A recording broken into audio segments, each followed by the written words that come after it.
ప్రభునామానికి మహిమ కలుగును గాక. కూడి వచ్చిన మీ అందరికీ మన ప్రభువును ప్రియ రక్షకుడు నేను యేసుక్రీస్తు వారి శ్రేష్టమైన నామంలో శుభములు మరియు వందనాలండి. మరి ఈ శనివార కాల సమయంలో ఉపవాస ప్రార్థనలో మనం ధ్యానం చేసుకుంటున్నటువంటి అంశం ఏంటంటే, రక్షించబడిన వ్యక్తి వెనుకకు జారిపోవడం అంటే ఏంటి, వెనుకకు జారిపోవడానికి గల ముఖ్య కారణాలు ఏంటి, వెనుకకు జారిపోయిన వారిలో ఉండేటువంటి బలహీనతలేంటి. గత వారంలో వెనుకకు జారిపోయినటువంటి వారు అనుభవించే నష్టాలేంటి, ఇలాగ మనం ధ్యానం చేసుకుంటూ వచ్చాం. మళ్ళీ అవన్నీ చెప్పాలంటే కష్టం, చాలా టైం అయిపోద్ది. వాటిని వివరించడానికే ఒక గంట పడుతుంది. కాబట్టి ఇంతకు ముందు ఉన్నటువంటి ఎపిసోడ్స్ రక్షితుడు వెనుకకు జారుట, రక్షితుడు వెనుకకు జారుట అనే కొన్ని విషయాలు, రక్షితుడు వెనుకకు జారుట అనేటువంటి వాటిలో కొన్ని ఎపిసోడ్స్ దరిదాపుగా 6 అనుకుంటున్నాను, గుర్తులేదు సరిగా నాకు. అవన్నీ చూడండి. అవన్నీ చూస్తే ఇంకా మీకు, అవన్నీ వింటే మీకు ఇంకా బలం వస్తుంది, ఇంకా మన ఆత్మీయ జీవితం సరవుతుంది. ఈరోజు వెనుకకు జారిన వారికి కలిగేటువంటి వ్యసనాలు అంటే ఇది వేరే విధంగా అనుకోకుండా, వెనుకకు జారిపోయిన వాళ్ళకి ఉండేటువంటి ఆ బాధ, ఆ కష్టం ఎలా ఉంటుందో మనం చూద్దాం. చాలామంది ఏమండి పాస్టర్ గారు, వాళ్ళు దేవుణ్ణి నమ్ముకున్నారు కదండి, బాప్తిసం తీసుకున్నారండి, మందిరానికి వస్తున్నారండి, కానీ వాళ్ళు ఏంటండి ఇలా చేస్తున్నారు, మరి ఇలాంటి వాళ్ళని అందరినీ దేవుడు ఎందుకండి అలా వదిలేస్తున్నాడే, ఇలాంటి వాళ్ళు కూడా పరలోకం వస్తారండి, ఇలాంటి వాళ్ళు కూడా పరలోకం ఉందా, ఇలాంటి పనులు చేస్తే దేవుడు మాత్రం ఎలా ఊరుకుంటాడండి, రేపు పరలోకం ఉండదు, రాకుండా ఎత్తపడరు కదా ఇలా అని ప్రశ్నిస్తూ ఉంటారు చాలామంది. ఈ ప్రశ్నలు మీలో కూడా ఉంటాయి. దాని గురించి దేవుడితో వారికి ఉన్నటువంటి అనుబంధాన్ని వాళ్ళు పోగొట్టుకుని లోకంతోనో పాపంతోనో కలిసిపోయి ఇష్టానుసారమైన జీవితాన్ని జీవిస్తున్నప్పుడు ఆ వ్యక్తి ఒకవేళ నిజంగా రక్షించబడిన వాడే అయితే, అతని పరిస్థితి ఎలా ఉంటుందో ఇవాళ చూద్దాం. అతను ఎదుర్కొనేటువంటి పరిస్థితులు ఎలా ఉంటాయి అనే విషయాన్ని గురించి మనం ఈరోజు ధ్యానం చేసుకుందాం. ఇర్మియా గ్రంథం ఒకసారి తీద్దాం. ఇర్మియా గ్రంథం 2వ అధ్యాయం, ఇర్మియా గ్రంథం 2వ అధ్యాయం 19వ వచనం. నీ దేవుడైన యెహోవాను విసర్జించుటయు, నీకు నా ఎడల భయభక్తులు లేకుండుటయు, బాధకును శ్రమకును కారణమగునని నీవు తెలుసుకొని గ్రహించున్నట్లు నీ చెడుతనము నిన్ను శిక్షించును, నీవు చేసిన ద్రోహము నిన్ను గద్దించును అని ప్రభువును సైన్యములకు అధిపతియునగు యెహోవా సెలవిచ్చుచున్నాడు. బాగా గమనించండి. ప్రవక్తలు ఎన్నో గ్రంథాలు రాశారు. 4 ప్రవక్తల్ని పెద్ద ప్రవక్తలు అంటారు, 12 మంది ప్రవక్తల్ని చిన్న ప్రవక్తలు అంటారు. ఇంకా బైబిల్లో గ్రంథస్థం చేయబడని, అంటే గ్రంథాలు రాయనటువంటి ప్రవక్తలు చాలామంది ఉన్నారు. నాతాన్ అనే ప్రవక్త, అతను ఏం గ్రంథం రాయలేదు కానీ ప్రవక్త. ఆలోచించండి, వాళ్ళు కూడా కొన్ని గ్రంథాలు రాశారు కానీ బైబిల్లోకి దాన్ని పరిగణలోకి తీసుకోలేదు. ఎందుకు? బైబిల్లో వాటికి దేవుడు చోటు ఇవ్వలేదు. ఇంకా ఎక్కువైపోద్ది బైబిల్, ఉన్న ఇన్ఫర్మేషన్ చాలు, ఈ ఇన్ఫర్మేషన్ వల్ల ప్రజలకు మేలు కలుగుద్ది, ఈ ఇన్ఫర్మేషన్ వల్ల ప్రజలు బైబిల్లో ఉన్నదాన్ని అర్థం చేసుకుంటే నన్ను తెలుసుకుంటారు, ఈ మాటలు చాలే, ఇవి ఉంటే సరిపోద్దన్న ఉద్దేశంతో దేవుడు తన ఆత్మ ద్వారా బైబిల్ క్యానన్ టైంలో ఈ గ్రంథాలు ఉండాలని దేవుడు వాటిని బైబిల్గా గ్రంథస్థం చేయించాడు. అది దేవుని ప్రణాళిక, అది దేవుని యొక్క ఉద్దేశం.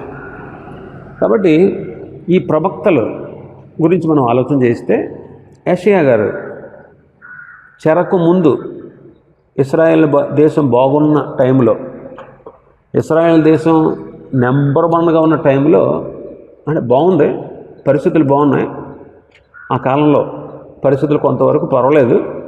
అయితే కొన్ని అక్రమాలు, అన్యాయాలు, పాపాలు జరుగుతున్న టైంలో ఇదిగో మీరు జాగ్రత్తగా ఉండండి, మీరు ఎలా ఉంటున్నారు, మీరు ఎలా ఉండకూడదు, మీరు ఎలా ఉండండి అని యెషయా గారు రాశాడు. ఇర్మియా ఏమో ఆయన కూడా చెరకు ముందే వీళ్ళందరికీ బుద్ధి చెప్పాడు, భయం చెప్పాడు, జ్ఞానం చెప్పాడు, వాళ్ళకి బోధించాడు, కానీ మాట వినలేదు. కాబట్టి ఇదిగో శిక్ష వచ్చేసింది, శిక్ష వచ్చేస్తుంది, ఇదిగో శిక్ష ఇంకా వస్తుంది అని ఆ టైంలో చెరకు తీసుకుపోబడుతున్న టైంలో ఉండి ప్రవచించాడు. చెరలోకి వెళ్ళిపోయిన వాళ్ళు కూడా కొన్ని విషయాలు రాసి పంపించాడు. యెహెజ్కేలు, దానియేలు. యెహెజ్కేలు ఏమో చెరలో ఉన్న వారి మధ్యలో ఉన్నాడు, చెరలో ఉన్నటువంటి మనుషుల మధ్యలో ఉన్నాడు. దానియేలు చెరలోనే ఉన్నాడు, రాజకార్యాల్లో ఉన్నాడు. సామాన్యుడు కాదు ఇతను, అక్కడ ఉన్నత స్థితిని దేవుడు అతనికి ఇచ్చాడు. ఇలాగ వాళ్ళు ప్రవచించారు. ఇంకా మిగిలిన 12 మంది ప్రవక్తలు చెరకు ముందు ప్రవచించారు, చెరకు తర్వాత ప్రవచించారు. కొంతమంది ఇశ్రాయేల్ దేశానికి ప్రవచించారు, కొంతమంది యోధా దేశానికి ప్రవచించారు, కొంతమంది యోధా దేశంలో వాళ్ళు ఇశ్రాయేల్ దేశానికి వెళ్ళి ప్రకటించారు. ఇలా జరిగింది. ఇశ్రాయేల్కి యోధా వారికి కూడా కలిపి ప్రవచించడం జరిగింది. అలాగే అన్య దేశాలు, అన్య ప్రాంతాలకు కూడా, ఇప్పుడు నినివే, అష్షూరు, ఇవి అన్ని దేశాలకు కూడా వెళ్ళి యోనా గారు అయితే వెళ్ళి ఇదిగో మీకు దుర్గతి కలుగుద్దని ప్రకటించాడు నినివే పట్టణానికి. అష్షూరుకి ముఖ్య పట్టణం అది. అష్షూరు దేశానికి వెళ్ళి అష్షూరీలే ఇశ్రాయేలీని చెరలోకి తీసుకుపోయారు, తర్వాత బబులోనులో తీసుకెళ్ళిపోయారు. కాబట్టి ఇలాగ ప్రవచించారు ప్రవక్తలు. ఇర్మియా గారు అంటున్నాడు, దేవుడు చెప్పిన మాట చెప్తున్నాడు. ఏమంటున్నాడు ఇక్కడ? నీవు నీ దేవుడని యెహోవాను విసర్జించేశావు, నీవు నా ఎడల భయభక్తులు లేకుండా ఉన్నావు. వీళ్ళు దేవుని బిడ్డలే, దేవుని వదిలేశారంట. ఇంకా నా ఎడల నీకు భయభక్తులు లేవు, అందువల్లే ఏమంటున్నాడు? బాధకు శ్రమకు కారణము. ఈ బాధ ఈ శ్రమ ఎందుకయ్యా అంటే దేవుడిని విడిచిపెట్టినందువల్ల, ఆయన యందు భయభక్తులు లేకపోయినందువల్లే ఈ శ్రమ ఈ బాధకి కారణం అని నువ్వు తెలుసుకునేటట్లు. ఈ శ్రమకి బాధకి కారణం ఏంటి ముందు తెలీదు, తర్వాత గ్రహించుకుంటావు, తర్వాత గ్రహించుకుంటావు. ఎందుకు? గ్రహించుకునేటట్లు నీ చెడుతనమే నిన్ను శిక్షిస్తుంది, నీ చెడుతనమే నిన్ను శిక్షిస్తుంది, నువ్వు చేసిన ద్రోహ కార్యాలే నిన్ను గద్దిస్తాయి. అదనమాట. దీని గురించి మనం ఆలోచన చేద్దాం. వెనకకు జారిపోయినటువంటి వాళ్ళ యొక్క స్థితిగతులు, బాధకి శ్రమకి కారణాలు ఏంటి, వాళ్ళు ఏమవుతారు, మనకి డౌట్ కదా. వాళ్ళ పడేటువంటి తపన ఎలా ఉంటుందో కొన్ని విషయాలు మనం చూద్దాం. మొదటి విషయం, దైవ ప్రతినిధిగా ప్రతి ఒక్క వ్యక్తి హృదయంలో మనస్సాక్షి అనేది ఉంటుంది. మనస్సాక్షి అనేది దైవ ప్రతినిధి, మనందరి హృదయాల్లో ఉంటుంది మనస్సాక్షి. ఆ మనస్సాక్షి నిన్నెప్పుడు బాధ పెడతానే ఉంటుంది. ఏంటి? వెనక జారిపోతే. దేవుని నుంచి వెనకకు జారిపోయినటువంటి వాళ్ళ యొక్క అంతరంగమే వాళ్ళ మనస్సాక్షి వాళ్ళని బాధిస్తుంది. భక్తికి సంబంధించిన కార్యాలు చేయాలని చూస్తాడు, అయితే ఇప్పుడు మనస్సాక్షి ఏముంటుంది? భక్తిగల కార్యాలు చేయాలని ఉంటుంది మనస్సాక్షి. నువ్వు చేయడానికి సరిపోతావా అంటది కదా. నువ్వు ప్రార్థన చేయొచ్చా? నీలాంటి వాళ్ళు ప్రార్థన చేయొచ్చా? నీలాంటి వాళ్ళు వాక్యం చదవచ్చా? ఎవడో వచ్చి బాధించక్కర్లేదండి, వాడు అంతరంగం, వాడి మనస్సాక్షి మన బాధిస్తుంది. అలాగని చేయడం మానేశాడు అనుకో, చేయడం మానేయడం కూడా బాధే కదా. మాట్లాడరంటే చేయడం మానేస్తే బాధే. ఇప్పుడు వాక్యం చదువుతున్నాం, పరిశుద్ధ గ్రంథాన్ని చదువుతున్నాం, గ్రంథం అంతా కూడా నేను నిందిస్తుంది, నువ్వెలాంటోడు అని ప్రతిరోజు. చూడండి, పాపానికి లోబడి వెనక్కి జారిపోయిన వాడికి ప్రతిరోజు వినపడుతున్నటువంటి వాక్యం ఎలా ఉంటుందో తెలిసాడికి, ఈ నా గురించి చెప్పాడు అని అస్తమాను బాధిస్తానంట. పరిశుద్ధ గ్రంథం చదువుతున్నప్పుడు నువ్వు చదవచ్చా అంటది, మనస్సాక్షి. చదవడం మానేస్తే బాధ, చదవడం మానేస్తే బాధ. ఒకవేళ మీటింగ్కి వెళ్ళామనుకో సంతోషం ఉండదు, వెళ్ళకపోయినా అలాగని వెళ్ళలేదనుకో బాధ, అయ్యో వెళ్ళలేకపోయినా. ప్రార్థన చేయకపోతే నెమ్మది ఉండదు, ప్రార్థన చేస్తే నెమ్మది ఉండదు, ప్రార్థన చేస్తే మనస్సాక్షి నువ్వు సరిపోతావా అంటారు. కాబట్టి దేవుని నుండి తొలగిపోయిన వారి యొక్క మనస్సాక్షి వారిలో ఉండి ఎల్లప్పుడూ బాధిస్తూ ఉంటుంది.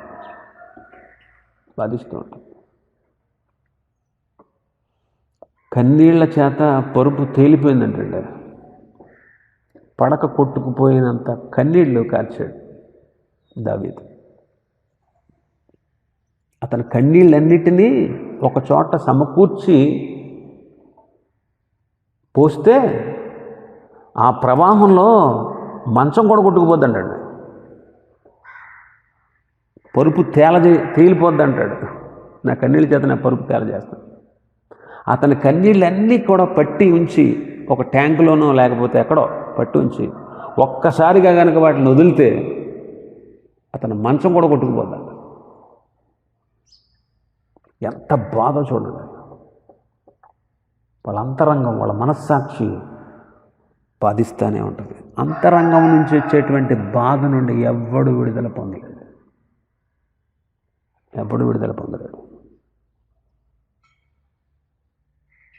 అంతరంగంలో వల్ల కలిగేటువంటి బాధ, మనసులో ఉండేటువంటి బాధ ఏం చేసినా పోదండి. ఆ మనస్సాక్షి వేధించేటువంటి వేదన చాలా భయంకరంగా ఉంటుంది.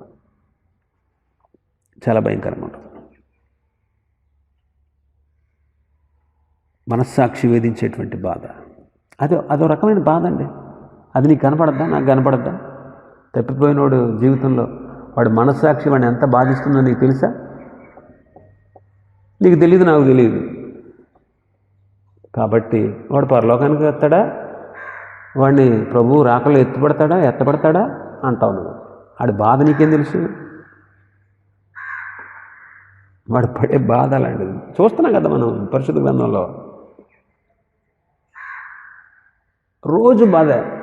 ఇప్పుడు భోజనం చేస్తున్నాడండి, భోజనం బల్ల దగ్గర బత్షెబ కూర్చుంది. బత్షెబకు పుట్టిన కొడుకులు కూర్చున్నారు, మిగతా వాళ్ళు కూర్చున్నారు. ఆ బత్షెబని చూసినప్పుడల్లా పడగదిలో బాధే, భోజనం చేసే డైనింగ్ టేబుల్ దగ్గర కూడా బాధ. ఎందుకని? మనస్సాక్షి ఉంది దీనికి. ఈ మనస్సాక్షి నొప్పిస్తూ ఉంటుంది. ఏమని? ఉరియాని చంపేశావు కదా, ఈమె ఉరియా భార్య కదా, ఆమె తీసుకొచ్చి నీకు పెళ్లి చేసుకున్నావు కదా, నువ్వు చేసిన తప్పు కదా. మనస్సాక్షి ఉన్నవాడికి ప్రతిరోజు మనస్సాక్షి. దేవుని ప్రతినిధి మనస్సాక్షి అంటే తెలుసా? దేవుని ప్రతినిధి మనస్సాక్షి. ఆ మనస్సాక్షి దినమెల్లా భక్తుడు కాబట్టి గుర్తొచ్చిన ప్రతిసారి ఏడ్చేవాడంట. నిజమే, నేను చేసింది అపరాధం, నేను చేసింది పాపం, నేను చేసింది తప్పు అని ఎదురుగా ఆడలేడు. పరుపు మీద పొడుగులు ఏడిచేవాడు. బేరమని ఎడితే అందరూ వచ్చేస్తారు, ఏంటని అడుగుతారు. ఇది ఎలానే ఏం చెప్తాడు? అందుకు మంచం మీద పడుకుని ఎవరికి కనబడకుండా ఏడ్చేవాడు, పశ్చాత్తాపడేవాడు. పేతురు గారు చిత్రముఖాన్ని గీసిన, అప్పట్లో ఫోటోగ్రఫీ లేదు కదా, ఆది సంఘం అప్పుడు అపొస్తలులు ఉన్నప్పుడు పేతురు గారి చిత్రపటాన్ని ఒక అతను వేశాడంట. ఇప్పుడు చనిపోక ముందు, ఇంకా హతసాక్షి అవ్వకముందు చిత్రపటాన్ని వేశాడంట. ఆ చిత్రపటంలో కళ్ళ దగ్గర నుంచి కిందకి 2 చార్లు, ఆ పక్క ఒకటి, ముక్కుకి ఆ పక్కన ఒకటి, ఈ పక్కన ఒకటి, 2 చార్లు కిందకి వచ్చినట్టు నల్లగా అయిపోయినట్టు వేసాడంట. ఏంటని ఆ చిత్రలేఖకుడిని ఒక అతను అడిగితే, ఎన్ని కన్నీళ్ళు కార్చాడో, ఆ కన్నీళ్ళ వల్ల ఆ కన్నీళ్ళు కారి కారి కారి ఆ దారి కింద ఏర్పడిపోయిందంట మొహం మీద అని చెప్పాడంట. ఎందుకు ఏడ్చారంటారే? 3.5 సంవత్సరాల ప్రభుత్వం ఉన్నాడు, ప్రభు ఇచ్చిన రక్షణ పొందాడు, ప్రభు బిడ్డగా జీవించాడు. మనుషులు పట్టు జాలరుగా చేస్తానని ప్రభు చెప్పినప్పుడు విన్నాడు. అయ్యో అందరూ వదిలేసిన నేను మాత్రం వదలనన్నాడు. నీకోసం చావడానికి కూడా నేను రెడీ అన్నాడు. కానీ అబద్ధం ఆడాడు. ఆయన ఎవరో నాకు తెలియదని బొంకాడు. ముమ్మారు కోడి కూసింది.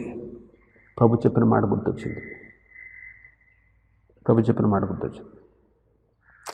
వెలుపలకు పోయి సంతాపపడి ఏడ్చాడంటండి. అప్పటి నుంచి ఏడుస్తూనే ఉన్నాడు. ఎప్పుడు కోడి కూసినా, ఎప్పుడు కోతుంది కోడి?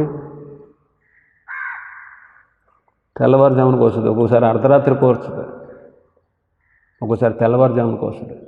కోడి కూసినప్పుడల్లా గుర్తొచ్చేదంటండి. ఏంటి? నీవు నన్ను ఎరగనని ముమ్మారు అనే వరకు. నేడు కోడి కుయ్యక ముందు 3 సార్లు నన్ను ఎరగనని బొంగుతా అన్నాడే ప్రభు. ఆ మాట గుర్తొచ్చి, అయ్యో ప్రభు, నిన్న నేను ఎరగనన్నాను. నీ అద్భుతాలు చూశాను, ఆశ్చర్యకార్యాలు చూశాను, గొప్ప కార్యాలు చూశాను, నీ దగ్గర ఉన్నాను, అందరిలో పెద్దవాడిని అనిపించుకున్నాను. నేనా నిన్ను ఎరగనని బొంకింది? చాలామంది పేతురు వెళ్తూ ఉంటే చిన్నపిల్లలు పెద్దవాళ్ళు కూడా కొంతమంది కుక్కరొక్కో అనేవారంట. వెళ్తూ ఉంటే వెంటనే ఏడ్చేసేవాడంట. ప్రభువా, నిజమే, వీళ్ళు హేళన చేస్తున్నారంటే తప్పు కాదు, నేను నిన్ను ఎరగనన్నాను. మనస్సాక్షి మరణించేంత వరకు వేధిస్తానే ఉంటుంది ఆ వ్యక్తిని. ఇప్పుడు చెప్పండి, వాడి బాధ వర్ణనాతీతం. తెలుసా? వెనకకు జారిపోయిన వాడి అంతరంగంలో కలిగేటువంటి క్షోభ, బాధ వర్ణనాతీతం. అటు చావలేడు, ఇటు బతకలేడు. అలాంటి పరిస్థితి అన్నమాట. ఇంకా అంతకంటే శిక్ష ఏంటండి? చెప్పండి, ఇంకా అంతకంటే శిక్ష ఏంటి వాడికి? అంతకంటే ఇంకేం శిక్ష కావాలి వాడికి? రక్షితుడు వెనక జారితే వాడికి కలిగేటువంటి బాధ అంటాడు కదా, నన్ను విడిచిపెట్టేసావు, నా ఎడల భయభక్తులు లేకుండా పోయింది నీకు, కాబట్టి ఈ బాధ శ్రమ వచ్చినాయి. ఈ బాధ శ్రమకి కారణం ఏంటో నువ్వు తెలుసుకుంటావు. ఎలా తెలుసుకుంటావు తెలుసా? ఏమన్నాడు? నీ చెడుతనము నిన్ను శిక్షిస్తుంది. నీవు చేసినటువంటి ద్రోహం నిన్ను గద్దిస్తూనే ఉంటుంది.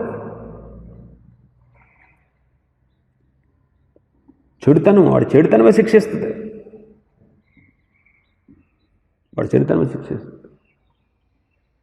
ఎంతమందికి చెప్తున్నామండి, సిగరెట్ తాగొద్దు, చుట్ట తాగొద్దు, తాగుడొద్దు, ఇది వద్దు, ఇది వ్యసనం, దీనివల్ల నీకు నష్టం అని ఎంతమందికి చెప్పట్లేదు? వింటున్నారా? విన్నట్టే వింటారు, లోబడరు. ఏంటి వాళ్ళ పరిస్థితి ఏంటి చెప్పండి? ఆ చెడుతనం మనం వద్దని చెప్పి బైబిల్ చెప్తున్నటువంటి చెడుతనం మీరు వద్దు, మానుకోండి అని చెప్పేటువంటి ఆ చెడుతనాన్ని వాళ్ళు మానట్లేదు కాబట్టి వాళ్ళకి శ్రమ వస్తుంది. ఒక వ్యక్తి మానేవాడు కాదు, చాటును తాగేవాడు కనపడకుండా, చాటున పాస్టర్ గారిని చూసి పడేసేవాడు, సంఘర్షణ చూసి పడేసేవాడు, లోపల కూర్చుని తాగేవాడు. ఒకరోజు వెళ్తే ప్రార్థన చేయడానికి ఇల్లంతా చుట్టపోగా. నేను అన్నాను, బ్రదర్, ఈ ఇంట్లో ఏదో నాకు దేవుడికి పడని పొక్కంపు వస్తుంది. ఒకవేళ అలాంటి బలహీనతలు ఉంటే మీరు విడిచిపెట్టండి బ్రదర్, లేకపోతే మీకు ఇబ్బంది అని చెప్పా. డైరెక్ట్గా చెప్పలేదు, నువ్వు చూడదాగుతున్నావు అని చెప్పలేదు. ఎందుకు చెప్పలేదంటే రేపు పొద్దున్న నా ముందే తాగేస్తాడు, అది గొడవ. గతం ఉందా? రేపు పొద్దున్న నా ముందే తాగేస్తాడు. ఇంక నేనేమన్నా, ఇక మొండికెత్తిపోతాడు, పాస్టర్ గారు ఎదురుకుండా కూడా తాగేస్తాడు అని చెప్పి ఆడి విషయం కూడా ధైర్యం తెచ్చుకుంటాడు. అందుకు మానేశాను. అందుకు జ్ఞానయుక్తంగా వాళ్ళకి తెలియపరిచాను. అర్థమవుతా ఏంటి? అయినా మానేవాడు కాదు. కనపడిన ప్రతిసారి చెప్తాను, మానేశానండి పాస్టర్ గారు అనేవాడు. ఎక్కడ మానాడు? మానలా. ఒకరోజు క్యాన్సర్ వచ్చింది. పేగులో వచ్చింది క్యాన్సర్. ఎన్ని బాధలు పడ్డాడో తెలుసా? మంచం మీద ఉండి అటు చావలేడు, బ్రతకలేడు. ఎంత శిక్ష అంటే అసలు నరకయాతన అనమాట. 3 నెలలు నరకయాతన అనుభవించాడు. 3 నెలలు మంచం మీద ఉండి నరకయాతన. నేను వెళ్ళిన ప్రతిసారి అనేవాడు, పాస్టర్ గారు మీరు వద్దని చెప్పిన మానేవాడు కాదు, చాటును తాగేశాను. ఇది దానివల్ల నా కడుపులో పుండు పడి అది క్యాన్సర్గా మారిందండి. మంట తట్టుకోలేకపోతున్నానండి, బాధ తట్టుకోలేకపోతున్నానండి. నన్ను తీసుకుపోమని ప్రార్థన చేయండి. అమ్మో ఈ బాధ నేను తట్టుకోలేనండి. ఏదైనా తింటే మంట, ఏదైనా తాగితే మంట, తాకపోతే ఆకలి, నీరసం, మందులు మింగలేకపోతున్నానండి. పాస్టర్ గారు నా కోసం ప్రార్థన చేయండి అంటే నేను కాదు ప్రార్థన చేసేది, నువ్వు పశ్చాత్తాపడు. నీకు ఎన్నోసార్లు చెప్పాను, నువ్వు వినలేదు. పైకి మాత్రం నేను చేయట్లేదు అనేవాడు, లోపల చేసేసేవాడు. ఇప్పుడు ఎవరు పడుతున్నారు చెప్పు బాధ? నీ బాధలో కనీసం కొంచెమైనా నేను తీసుకోగలనా? నా వల్ల అవుతుందా? అదే వాక్యం చెప్పేది. అదే నీ చెడుతనం నిన్ను శిక్షిస్తుంది, నీవు చేసిన ద్రోహం నిన్ను గద్దిస్తుంది. ప్రభు కాదు శిక్షించేది, వాడి చెడుతనమే, వాడి ద్రోహమే వాడిని శిక్షిస్తుంది, వాడికి బుద్ధి చెప్పుద్ది. ఎంతకంటే భయంకరమైనటువంటి శిక్ష ఏంటండి చెప్పండి? అది నువ్వు చూడవు, నేను చూడను. కాబట్టి మనం తీర్పు తీర్చేస్తాం. ఏమని? వాళ్ళు ఎత్తబడరు, వాళ్ళు పరలోకానికి రారు. ఇది ఒకటేనా బాధ? బోల్డని ఉన్నాయి, ఇంకా చెప్పుకుందాం, ఇంకా చాలా ఉన్నాయి. రెండో విషయం, అన్యజనుల మధ్యలో దేవునికి అవమానం. అన్యజనుల మధ్యలో దేవునికి అవమానం. దేవునికి అవమానం, అవును కదా? అన్యజనుల మధ్యలో అవమానం, దేవునికి అవమానం. అందుకే అంటాడు కదా ఆయన, నిన్ను బట్టి. రోమాపత్రిక 2వ అధ్యాయం, రోమాపత్రిక 2వ అధ్యాయం 21వ వచనం. ఎదుటి వారికి బోధించు నీకు నీవే బోధించుకోవా? దొంగిలించొద్దని ప్రకటించే నీవు దొంగిలిస్తావా? వ్యభిచరించవద్దని చెప్పే నీవు వ్యభిచరిస్తావా? విగ్రహం అసహించుకున్న నీవు గుళ్ళను దోచుకుంటావా? ధర్మశాస్త్రం అందు అతిశయించు నీవు ధర్మశాస్త్రం మీరతావా? దేవుని అవమానపరుస్తావా? వ్రాయబడిన ప్రకారము వీటన్నిటిని బట్టి మిమ్మును బట్టియే కదా దేవుని నామము అన్యజనుల మధ్యను దూషించబడుచున్నది. మిమ్మును బట్టే కదా, ఇలాంటి వాళ్ళని బట్టే కదా, ఇలాంటి పనులు చేసేవాళ్ళని బట్టే కదా దేవుని నామం అన్యజనుల మధ్యలో దూషించబడుతూ ఉంది. ఒకప్పుడు యేసుక్రీస్తులో నీకున్నటువంటి విశ్వాసం, నీకున్నటువంటి భక్తి, నీకున్నటువంటి మహోన్నతమైన స్థితిని చూసి ఎందరో దేవుని కనపరిచారు. ఎందరో విశ్వాసం ఉంచి నీ ద్వారా ప్రభువుని రక్షకుడుగా, దేవుడుగా అంగీకరించారు. ఇప్పుడు అంగీకరించిన వారిలో ఎందరో నిన్ను చూసి కూడా తొలగిపోయిన వాళ్ళు ఉన్నారు. రక్షణ పొందిన వాళ్ళు కూడా నిన్ను చూసి తొలగిపోయి ఉన్నారు. ఇలాంటి పరిస్థితులన్నీ చూసినప్పుడు అన్యజనులు దేవుని నమ్ముకోవడానికి శంకిస్తున్నారు. అంతే కదా?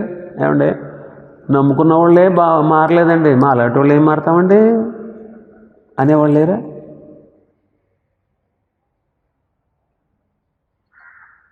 ఎప్పుడైనా ఆలోచించావా? నువ్వు దేవుని విడిచిపెట్టి చెడుతనం చేస్తూ, ద్రోహం చేస్తూ, పైకి భక్తి గలవాడుగా ఉంటూ నటిస్తూ, లోకంలో ఇష్టానుసారంగా జీవిస్తూ, దేవుని నమ్ముకున్న నీవు చేయరాని కార్యాలు చేస్తూ, ఇష్టానుసారంగా బ్రతుకుతూ, ఇష్టం వచ్చినట్టుగా ప్రవర్తిస్తూ, నీ జీవితాన్ని నీ దేవుడు నీకు ఇచ్చిన కృపను వ్యర్థం చేసుకుని ఇష్టానుసారంగా బ్రతుకుతున్నావే. అసలు దైవ భయం లేకుండా పోయిందే నీకు.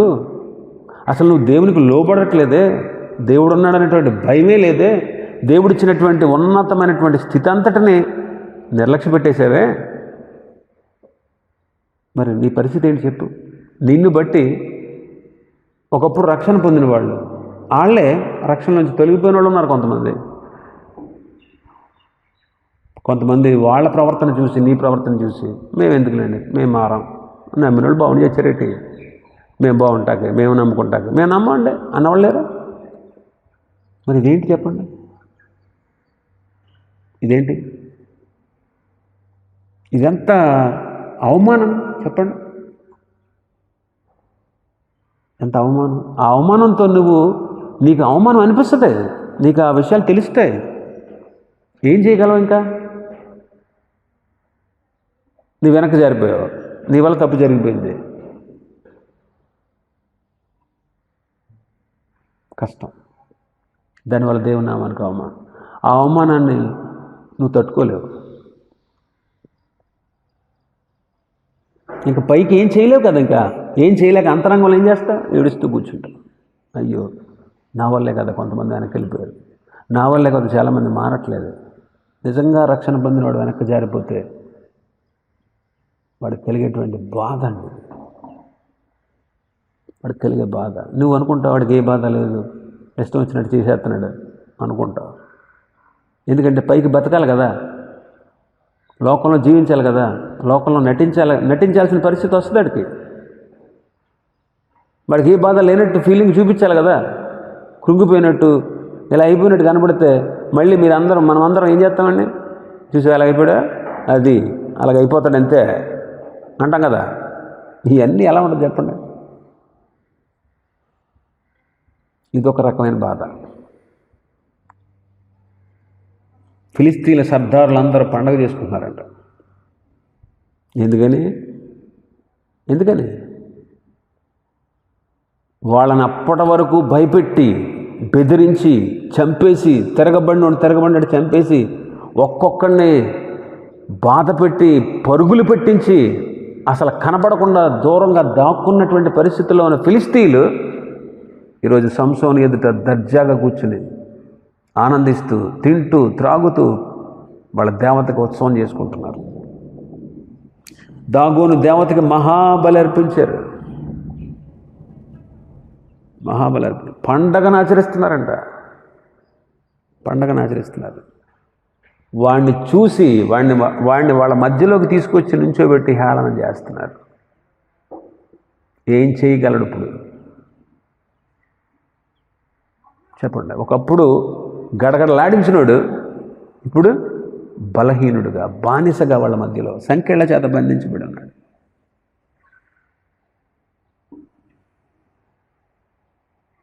వాళ్ళ మహాబలి అర్పించి, దేవతకు బలర్పించి పండగ చేసుకోవడానికి కారణం సంసోను. వాళ్ళ పండగ ఆచరించడానికి కారణం ఎవరు తెలుసా? దేవుణ్ణి నమ్ముకున్న బలాఢ్యుడైన, దేవుని చేత అభిషేకించబడిన సంసోను. ఒక దేవతకి పండగ జరుగుతుంది ఎవరిని బట్టో తెలుసా? సంసోను బట్టి. ఎంత బాధ ఉంటుందండి సంసోనుకి. ఎంతగా కృంగిపోయి ఉంటాడు ఆ రోజు. అతను చేసే హేళన గురించి అతనికి బాధ ఉండకపోవచ్చు, కానీ ఒక దేవతకి నా వల్ల ఉత్సవం జరుగుతుందా? నేను దేవుని బిడ్డనై ఉండి ఒక దేవతకి నా వల్ల ఉత్సవం జరుగుతుందా? అది ఎంత భయంకరం. నాతాను అంటాడు దావీదుతో, ఈ కార్యం వలన యెహోవాను దూషించుటకు ఆయన శత్రువులకు నీవు గొప్ప హేతువు కలగజేశావు. ఆయన శత్రువులకు నీవు గొప్ప హేతువు, నీవే కారణం.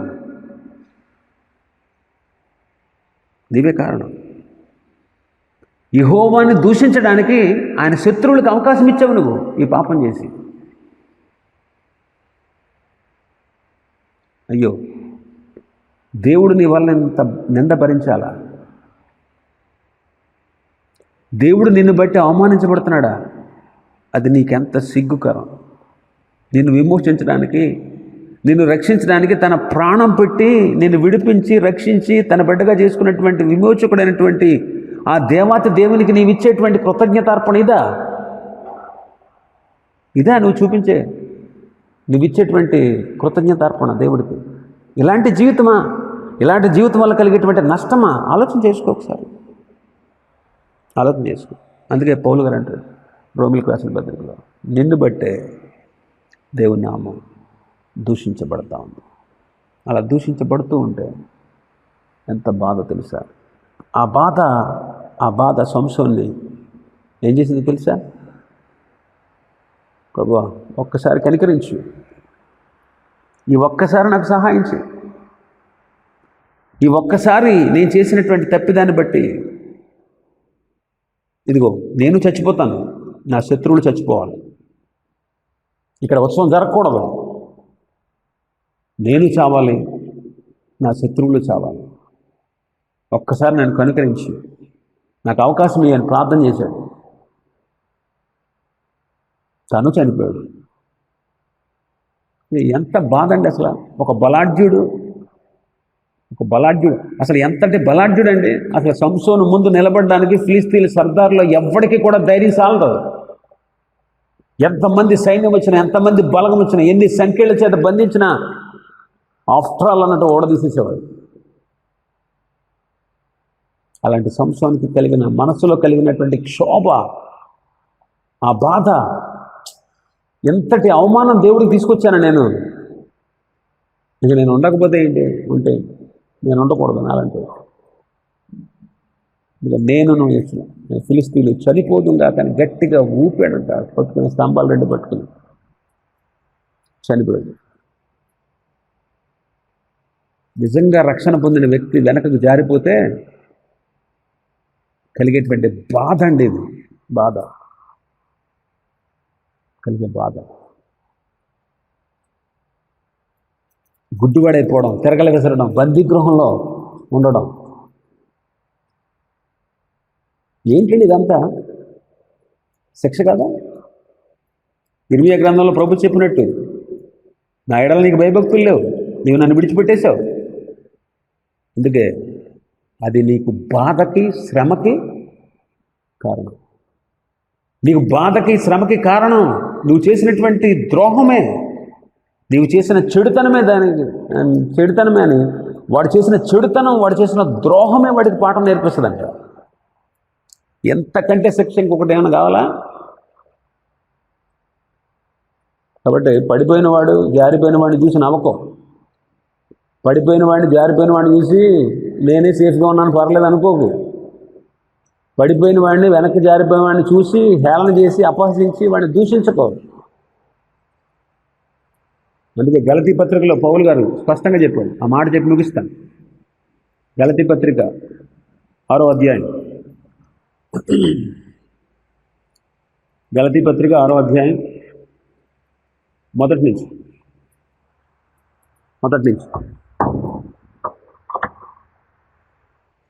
సహోదరులారా,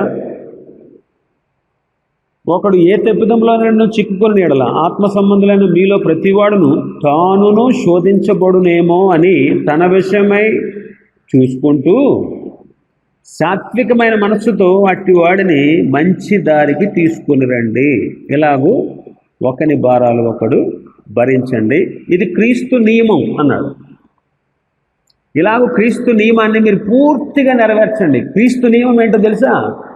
పడిపోయిన వాడిని, జారిపోయిన వాడిని హేళన చేయడం, దూషించడం, ద్వేషించడం, నా దగ్గర రావద్దు అని అనడం కాదు క్రీస్తు నియమం. మరి ఏంటి క్రీస్తు నియమం? క్రీస్తు నియమం ఏంటి? వాళ్ళ భారాలు భరించడం, పోన్లే క్షమించడం, తీసుకోవడం, వాళ్ళని సరైన మార్గంలోకి తీసుకురావడం. అది ఆయన విధి, అది ఆయన నియమం. అందుకే వదిలేడు. ఎప్పుడు నిజంగా రక్షించబడిన వ్యక్తిని ఎన్నడూ దేవుడు విడిచిపెట్టడు. వాడిని శిక్షించిన దారిలో తీసుకొస్తాడు. సాత్వికమైన మనస్సుతో అన్నాడు ఇక్కడ కదా. మొదట ఏం చేయాలంట? ఎవడైనా ఏదైనా తప్పిదంలో చిక్కుకున్నప్పుడు కనబడితే మొదట మనల్ని మనం ఏం చేయాలి? పరీక్షించుకోవాలి. నేను కూడా ఎలాంటి పాపంలో పడిపోతానా అని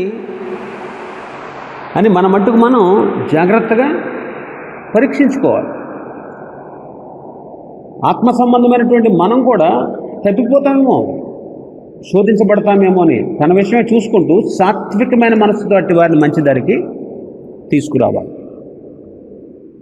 సాత్వికమైన మనసుతో. ఇలాగూ క్రీస్తు నియమాన్ని మనం నెరవేర్చాలి. కాబట్టి సంసోను చాలా బాధ అనుభవించాడు. కాబట్టి వెనుకకు జారిపోయిన వారి యొక్క వ్యసనాల గురించి చెప్పుకుంటున్నాం. మొదటిది, వారి మనస్సాక్షి ప్రతిదినం వారిని వేధిస్తుందని. అన్ని జనుల వల్ల, అన్ని జనుల ఎదుట దేవుని నామానికి కలిగేటువంటి ఆ అవమానం, ఆ బాధ, అది చాలా వర్ణాతీతం. దానివల్ల వాళ్ళు ఎంతో క్షోభకు గురవుతారని సంసోను జీవితం ద్వారా నేర్చుకున్నారు. కాబట్టి దేవుని ప్రజలైనటువంటి మనం వెనుకకు జారిపోయామా? ఇప్పటికే ఆయన నామం అవమానపరచబడుతుందా? ఇప్పటికే మన మనస్సాక్షి మనల్ని బాధిస్తుందా? ప్రభు దగ్గరికి రండి. ప్రభు పూర్తిగా మిమ్మల్ని క్షమిస్తాడు, మిమ్మల్ని చేరదీసుకుంటాడు, మీకు సహాయం చేస్తాడు. ఇంకా కొన్ని విషయాలు మిగిలిన వర్తమానంలో నెక్స్ట్ చెప్పుకునేటువంటి ఎపిసోడ్లో మనం తెలుసుకుందాం. అంతవరకు దేవుని కృప మనకు తోడైండును గాక. ప్రార్థించుకుందాం. పరిశుద్ధానికి వందనాలు, స్తోత్రాలు. మా ముందుంచిన వాక్య భాగాన్ని బట్టి మీకు వందనాలు. వెనుకకు జారిపోయిన వారి యొక్క వ్యసనం, బాధ, శ్రమ ఎలా ఉంటుందో తెలియపరిచారు. ఆయన మిమ్మల్ని విడిచిపెడితే, మీ అంత భయభక్తులు లేకుండా ఉంటే బాధ, శ్రమ కలుగుతాయి. ఆ బాధలో, ఆ శ్రమలో వాళ్ళ చెడుతనం వాళ్ళని శిక్షిస్తుంది, వాళ్ళు చేసిన ద్రోహం వాళ్ళని గద్దిస్తుందని మీరు తెలియపరిచారు. అవును ప్రభా, మీ ప్రతినిధిగా ఉన్న మా మనస్సాక్షి, మా అంతరంగాన్ని బాధకు గురి చేస్తుంది. నీ నామానికి అన్ని జనుల మధ్యలో అవమానం, బాధ కలుగుతాయి. దానికి దృష్టాంతం సంసోను జీవితమే. దాని దృష్టాంతం దావీదు చేసిన పాపము. వాళ్ళని ఎంతో వేధించాయి. జీవితాంతం కన్నీరు విడిచేటట్లు దావీదుని చేశాయి. సంసోను మరణించడానికి కారణమయ్యారు. క్షోభతో, బాధతో, వేదనతో వాళ్ళు ఈ పరిస్థితిని ఎదుర్కొన్నారు.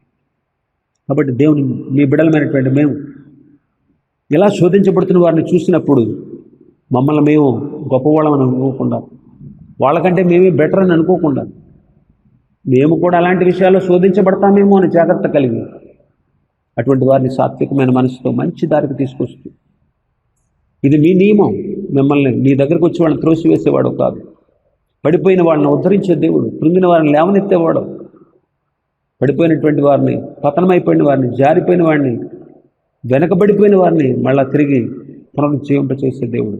సంసోను తల వెంట్రుకలు తిరిగి మొలవడం ప్రారంభించాడు. ఇదే మీ కృప, ఇదే మీ నియమం. మళ్ళా తిరిగి బలపరిచారు. శత్రువుల మీద పగ తీర్చుకున్నటకు ఆ భక్తునికి అవకాశం ఇచ్చారు. మరలా లేవనెత్తారు, మీతో ఐక్యపరుచుకున్నారు. తన జీవితంలో ఉండేటువంటి ప్రతి పాపాన్ని విడిచిపెట్టగలిగే స్థితిని ఇచ్చారు. నీ ఎదుట నిలబెట్టుకోగలిగాను. అందుబట్టి మీకు స్తోత్రాలు. అంటే ఆ రీతిగా మేము కూడా ఎక్కడ జారిపోయాము, ఎక్కడ పడిపోయాము, ఎక్కడ నీ నామానికి అవమానం తెచ్చాము, మా అంతరంగం క్షోభిస్తూ ఉంటాయి, మా మనస్సాక్షి మమ్మల్ని బాధిస్తూ ఉంటాయి, మీకు అవమానకరమైన పరిస్థితుల మధ్యలో మేము జీవిస్తూ ఉంటే దయతో మమ్మల్ని క్షమించి ఆ స్థితి నుంచి మమ్మల్ని విడిపించి దరిచేర్చుకుని మీరు ఇచ్చేటువంటి ఆశీర్వాదాలు మేము పొందుకునేటువంటి సహాయం చూడాలి. ఇంకా మిగిలిన విషయాలు కూడా తర్వాత వర్తమానంలో మేము ధ్యానం చేయబోతుండగా మీరే తోడేయండి. యేసు నామములో వేడుకుంటున్నాం తండ్రి, ఆమేన్. Praise the lord. జారిన వారిలో ఉండేటువంటి వ్యసనాల్లో రెండు విషయాలు ఇప్పటివరకు ధ్యానం చేసుకున్నాం. ఒకటి, దైవ ప్రతినిధి అయిన మనస్సాక్షి వాళ్ళ అంతరంగాన్ని బాధపడుతుంది. రెండు, అన్య జనాంగాల ఎదుట దేవుని నామం అవమానించబడినప్పుడు, దూషించబడినప్పుడు వాళ్ళు పడేటువంటి వ్యధ, బాధ, ఆ విషయాన్ని కూడా తెలియపరుస్తూ ఉన్నాం, మనం తెలుసుకున్నాం. ఇంకా దేవుని బిడ్డలతో వాళ్ళకు ఉండేటువంటి స్నేహభావం, సహవాసం పోతుంది. ఒకప్పుడు ఎవరినైతే ప్రభు సన్నిధికి నడిపించారో వాళ్ళు ఇప్పుడు నీకు కనబడరు. ఎవరితో అయితే ఏకీభవించి మన ప్రార్థనలు చేసి సఫలాన్ని సాధించామో వాళ్ళు మనకు ఇప్పుడు దూరంగా ఉంటారు. ఒకప్పుడు నీకు ఆత్మీయ బంధువులు వాళ్ళు, కానీ ఎప్పుడైతే వెనక్కి జారిపోతామో ఆత్మీయ బంధుత్వం పోతుంది. ఆత్మీయ బంధుత్వం పోతుంది. ఒకప్పుడు నీ సహవాసం ఉంటే బాగుంటుంది అనుకునేవాళ్ళు ఇప్పుడు నిన్ను అనుమానంతో చూడడం మొదలెడతారు. ఒకప్పుడు పాపంలో ఉన్న వాళ్ళని ప్రభు చెంతకి నడిపించిన నీవే, నీ ద్వారా ప్రభు చెంతకి నడిపించబడిన వాళ్ళే నీలోని పాపాన్ని చూసి నిన్ను అసహించుకుంటారు. కాబట్టి దేవునికి దూరంగా ఉంటాం, అది ఎంత చేదైన జీవితమో ఒకసారి మనం పరీక్షించుకోవాలి. ఇతరులు అసహించుకుంటారనమాట. దేవుని విడిచిపెడితే, దేవునికి దూరం అయిపోతే, ద్రోహం చేస్తే, దుష్టత్వాన్ని అలవర్చుకుంటే మన దుస్థితి అంత భయంకరంగా ఉంటుంది. చాలా భయంకరంగా ఉంటుంది. ఇంకా మనం చూస్తే పరిశుద్ధ గ్రంథంలో అతడు చేసినటువంటి పని అంతా కాలిపోతుంది. అతడు చేసినటువంటి పని కాలిపోతుంది. కృపలో నుండి జారిపోయినటువంటి వాళ్ళు చేసే సేవ అంతా కూడా కాల్చివేయబడుతుంది. లోకస్తులు కూడా నిన్ను నిందిస్తారు. లోకస్తులు కూడా నిన్ను నిందిస్తారు. ఒకప్పుడు వీడు ఇతరులకు బోధించాడు, వీడు విచారం చేస్తున్నాడు, లేకపోతే వీడు దొంగలా తయారయ్యాడు, వీడు మోసగాడు అని మన గురించి చెప్పుకుంటూ ఉంటారు. నీ వలన రక్షణలోకి నడిపించబడిన వారు నిన్ను నిందిస్తూ ఉంటే ఆలోచన చేయండి, ఎలా ఉంటుంది అసలు? నీ వలన రక్షించబడిన వాళ్ళు నిన్ను నిందిస్తూ ఉంటే, వాళ్ళు ఏదైనా తప్పు చేస్తే, ఒకవేళ వాళ్ళు ఏదైనా తప్పు చేస్తే నువ్వు హెచ్చరించగలవా? ఆ శక్తి నీకు ఉండదు. ఒకవేళ ప్రభు కొరకు నువ్వు అహర్నిశలు ప్రయాసపడ్డావు అనుకో, అహర్నిశలు ప్రయాసపడ్డావు, అది కూడా ఆ సేవ అంతా కూడా నిష్ప్రయోజనం అయిపోతుంది. అందుకే కొరింథీయులకు రాసిన పత్రికలు అంటాడు, కొరింథీయులకు రాసిన మొదటి పత్రిక 3వ అధ్యాయం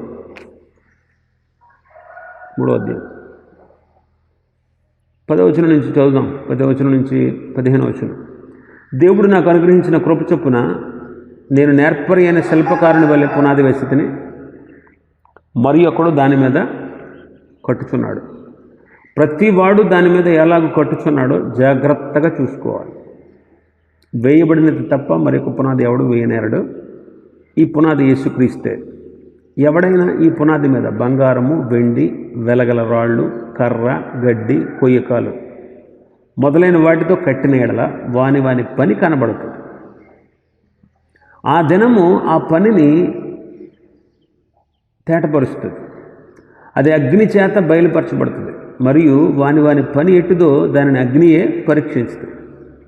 పునాది మీద ఒకడు కట్టిన పని నిలిచిన ఎడల వాడు జీతం పుచ్చుకొనును. ఒకని పని కాల్చివేయబడిన ఎడల వానికి నష్టము కలుగును. అతడు తన మట్టుకు రక్షింపబడును కానీ అగ్నిలో నుండి తప్పించుకున్నట్టు రక్షించబడును.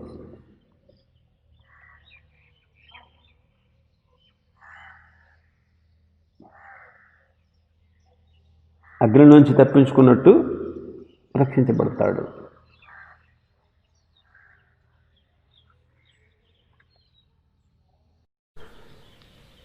అయితే వాని పని ఆ దినము తేటపరుస్తుంది, అగ్నియే తేటపరుస్తుంది. చూడండి, ఇక్కడ పౌలు గారు అంటాడు, కొరింథీయులకు రాసిన మొదటి పత్రిక 2వ అధ్యాయం 10వ వచనం నుంచి చదువుకున్నాం. పునాది యేసుక్రీస్తే. ఎవడైనా యేసుక్రీస్తు అనే ఈ పునాది మీద బంగారంతో కానీ, వెండితో కానీ, వెలగల రాళ్లతో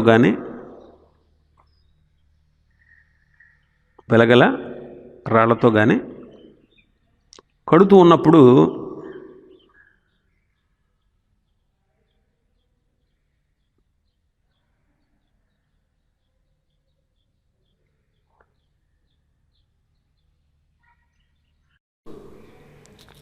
ఆ పని కనబడుతుంది, ఆ పని కనపడుతుంది. ఇక్కడ భక్తుడు అంటాడు, ఆ దినము ఆ పనిని దేవుడు తేటపరుస్తాడు. ఏ దినం? ప్రభువు దగ్గర మనం నిల్చుండేటువంటి ఆ రోజు. అప్పుడు అగ్ని పరీక్షిస్తుందంట ఆ పనిని. పునాది మీద కట్టినటువంటి పని, ఒకడు కట్టినటువంటి పని నిలిస్తే వాడు జీతం పుచ్చుకుంటాడు. ఒకళ్ళు కాల్చివేయబడితే వాడికి నష్టం కలుగుతుంది. తన మట్టుకు తాను రక్షించబడతాడు, కానీ అగ్నిలో నుండి తప్పించుకున్నట్టు రక్షించబడతాడు. సేవకులు చేసే పని ప్రభువు పరీక్షిస్తాడు, అది నిలబడుతుందా కాలిపోద్దా. అలాగే మనం కూడా ప్రభు సేవ చేస్తూ ఉంటాం, పరిచర్య చేస్తూ ఉంటాం, పరిచర్యలు ఏకీభిస్తూ ఉంటాం. పరిచర్యలు ఏకీభవించేటప్పుడు కూడా కొన్నిసార్లు మనం చేసేటువంటి పని నిలవాలంటే అగ్ని పరీక్షిస్తుంది. అంటాడు, ఒకవేళ పని నిలవలేదు, కాలిపోయింది, నీ మట్టుకు నువ్వు రక్షించుకుంటావు, నీ మట్టుకు నువ్వు రక్షించబడతావు. అది ఎలాగంట? అమ్మ అగ్నిలో నుంచి తప్పించబడ్డానరా అన్నట్టు, అగ్నిలో నుంచి తప్పించబడ్డాను అన్నట్టుగా తప్పించుకుంటాం. కాబట్టి గమనించండి, పని కాలిపోద్ది, పని నిలిస్తే జీతం అంట. పని కాలిపోయినా జీతం ఇస్తారా? ఇవ్వరు కదా. పని నిలిస్తే జీతం. మరి పని నిలవాలంటే మనం ఎంతో జాగ్రత్తగా, పరిశుద్ధంగా, యథార్థంగా, నీతిగా, భక్తిగా బ్రతుకుతూ దేవుని పని చేయాలి. ఇష్టానుసారంగా జీవిస్తూ దేవుని పని చేస్తే ప్రయోజనం లేదు. దైవ క్రమంలో బ్రతకకుండా నువ్వు ఏ పని చేసినా దానివల్ల ప్రయోజనం లేదు. దేవుని చిత్తానికి వ్యతిరేకంగా నడుచుకుంటూ, నీ నడవడిక సరిగా లేకుండా, నీ ప్రవర్తన సరిగా లేకుండా, నీ బుద్ధి సరిగా లేకుండా, భక్తికి సంబంధించినటువంటి విషయాలు నువ్వు అనుసరించకుండా నీ ఇష్టానుసారంగా నువ్వు నడిస్తే అది నిలవదు. ఆ పని నువ్వు ఏ పని చేసినా సరే, నువ్వు కానుకలు ఇచ్చినా, పరిచర్య చేసినా, కొందరిని ఆత్మీయంగా ప్రభువులోకి నడిపించినా అది లెక్కల్లోకి రాదు. నువ్వు చేసిన పనికి ప్రతిఫలం ఉండదు. నీ ఇష్టానుసారంగా జీవిస్తూ, లోకానుసారంగా నడుస్తూ, పాపిగా జీవిస్తూ, వెనక్కి జారిపోయి, దిగజారిపోయి, సరిచేసుకోకుండా, పాపాలని విడవకుండా, మనం ఇష్టం వచ్చినట్టుగా మనం నడుచుకుంటూ, దౌర్భాగ్య స్థితిలో ఉండి, పైకి భక్తి గలవాడుగా నటిస్తూ, నేను బాగున్నాను, నాకు పర్వాలేదు, ఇదే భక్తి అనుకుని అలా నడుచుకుంటూ పోతే, అలాగా జీవిస్తూ పోతే రేపటి దినాన దానికి జీతం ఉండదంటే పని కాలిపోద్ది, పని కాలిపోద్ది. అతను మట్టుగా అతడు రక్షించబడతాడు, కానీ అగ్నిలో నుంచి తప్పించుకున్నట్టుగా రక్షించబడతాడు. కాబట్టి ఎప్పటికైనా మించిపోయింది లేదు, ఎప్పటికైనా తిరిగిరా. చూడండి, ఒక వ్యక్తి, ఎంతో బాగా బ్రతికిన వ్యక్తి ఒకవేళ తప్పిపోతే, లేకపోతే ఎంతో లోకంలో చూడండి, ఎంతో బాగా బ్రతికినోడు, ఎన్నో పనులు చేసినోడు, ఒక్క చెడ్డ పని చేస్తే చాలు, ఆ చెడ్డ పని గురించే మాట్లాడతారు తప్ప మంచిని, అంతకుముందు చేసిన మంచి ఏది కూడా లెక్కల్లోకి రాదు. ఒక ముద్ర వేసుకుంటాడు అంతే. అలాగే భక్తులు కూడా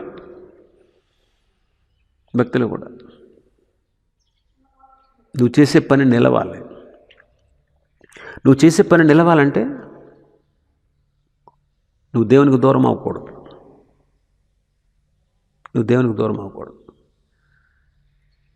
నీ ఇష్టానుసారంగా నువ్వు బ్రతకూడదు. దైవ చిత్తాన్ని నెరవేర్చాలి, దేవుని ఉద్దేశాన్ని నెరవేర్చాలి, ఆయన సంకల్పాలు నెరవేర్చాలి, ఆయన చిత్త ప్రకారంగా నువ్వు జీవించాలి. ఆయన చిత్త ప్రకారంగానే నీవు జీవించాలి. ఒకవేళ అలా జీవించకుండా సేవ చేస్తున్నావా, భక్తి చేస్తున్నావా, ఎన్నో కార్యాలు, భక్తికి సంబంధించిన కార్యాలు చేస్తున్నావా, మంచి పనులు చేస్తున్నావా, సత్క్రియలు చేస్తున్నావా, నువ్వెన్ని సత్క్రియలు చేసావు, ఇది ఎప్పుడూ లెక్కలోకి రాదు. నువ్వు ఎలా ఉండి సత్క్రియలు చేసావు. అందుకే బాగా గుర్తుపెట్టుకోండి, మొదట్లో దేవునికి బలి తెచ్చినటువంటి అన్నదమ్ములు కయీను హేబేలు. ప్రభు చూసిందేంటో తెలుసా? అక్కడ రాసి ఉంటుంది, కయీనును అతని అర్పణను లక్ష్య పెట్టలేదు, హేబేలును అతని అర్పణను లక్ష్య పెట్టాడు అని ఉంటుంది. 4వ అధ్యాయం ఆదికాండం 4వ అధ్యాయం ఆదికాండం 4వ అధ్యాయంలో చూస్తాం అన్నమాట.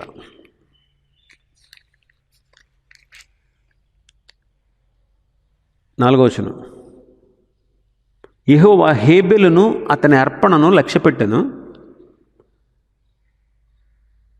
కయీనును అతని అర్పణను ఆయన లక్ష్య పెట్టలేదు. మందిరానికి వచ్చారండి, దేవుని సన్నిధికి వచ్చారు, వాళ్ళు అర్పణ ఇవ్వడానికి, బలి అర్పించడానికి వచ్చారు. రాగానే ప్రభు చూసిందేంటి? వాళ్ళు ఏం అర్పణ తెచ్చారు అది చూడలే. ఒక విషయం బాగా గమనించాలి, కయీను హేబేలు తెచ్చిన అర్పణలను బట్టి వాళ్ళని అంగీకరించలేదు ప్రభు, వాళ్ళ జీవన విధానాన్ని బట్టి అంగీకరించాడు. వాళ్ళ స్థితి ఏంటి, వాళ్ళు ఎలా ఉన్నారు. అందుకే భక్తుడు అంటాడు, ఎన్నటన్నిటికీ పరిశుద్ధతయే నీ సన్నిధికి అనుకూలము అంటాడు. నేను పరిశుద్ధుని కనుక మీరు సమస్త ప్రవర్తనలో పరిశుద్ధంగా ఉండండి అన్నాడు. మన ప్రభువు దుష్టత్వాన్ని చూడలేనంత, పాపాన్ని చూడలేనంత నిష్కళంకమైన కనుదృష్టి కలిగిన వాడు మన ప్రభువు. పాపాన్ని సహించలేడు, ఒప్పుకోడు, చూడడు, అంగీకరించడు. కాబట్టి అర్పణ తీసుకొచ్చిన వాళ్ళను చూశాడు, ఏం అర్పణ తెచ్చారనేది చూడలేదు. అర్పణ ఎవరైతే తీసుకొచ్చారో వాళ్ళను చూశాడు. కయీను దుష్టునితో సహవాసం చేస్తూ వచ్చాడు. అందుకే కొత్త నిబంధనలో, పాత నిబంధనలో అది రాయలేదు కానీ కొత్త నిబంధనలో భక్తుడు రాశాడు, కయీను దుష్టుని సంబంధి అన్నాడు. కయీను దుష్టుని సంబంధి అయి అంటాడు. వాడు దుష్టునితో సంబంధం పెట్టుకున్నాడు. నీవు అపవాదితో సంబంధం పెట్టుకుంటే నీ పని ఎలా నిలుస్తుంది? నువ్వు అపవాదితో సంబంధం పెట్టుకుని అపవాదితో సహవాసం చేస్తూ, అపవాదిని అనుసరిస్తూ, అపవాదిని వెంబడిస్తూ, అపవాదితో చట్టాబట్టాలు వేస్తూ తిరుగుతూ నువ్వు దేవుని సేవ చేస్తున్నావు, ప్రార్థన చేస్తున్నావు, వాక్యం చదువుతున్నావు, మందిరానికి వెళ్తున్నావు, కానుకలు ఇస్తున్నావు, మీటింగ్లు పెట్టిస్తున్నావు, మీటింగ్లకు సపోర్ట్ చేస్తున్నావు, ఇన్ని చేస్తున్నావు. నువ్వు చేసే పని చూడడు ప్రభు, నిన్ను చూస్తాడు, నిన్ను చూస్తాడు. వాడు దుష్టుని సంబంధిగా కనబడ్డాడు కయీను చూడగానే. 2, వాళ్ళు సత్క్రియలు లేవు.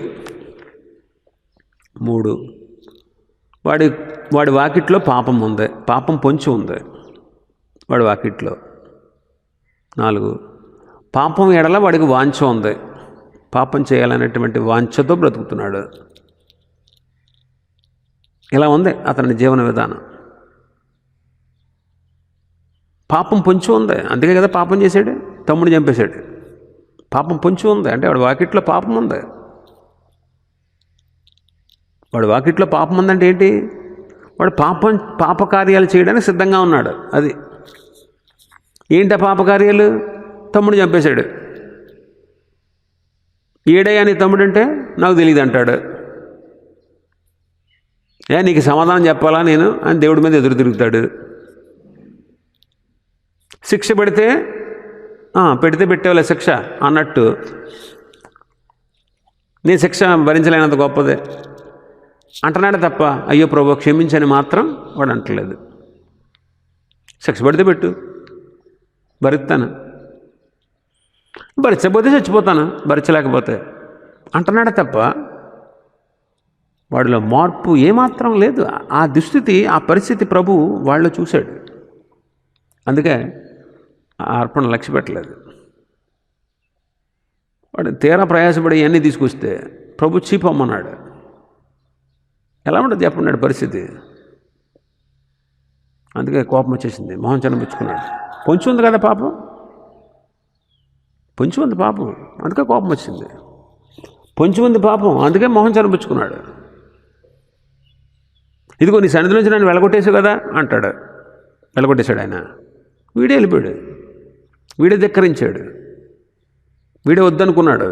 అందుకు ప్రభు పంపేశాడు, శిక్ష విధించాడు. క్షమించే దేవుడు కదా ఆయన, లేకపోతే ఎందుకు మాట్లాడతాడు ఆడితోటి? వాడితో ఎందుకు మాట్లాడతాడు? అసలు క్షమించే దేవుడు కదా మన దేవుడు.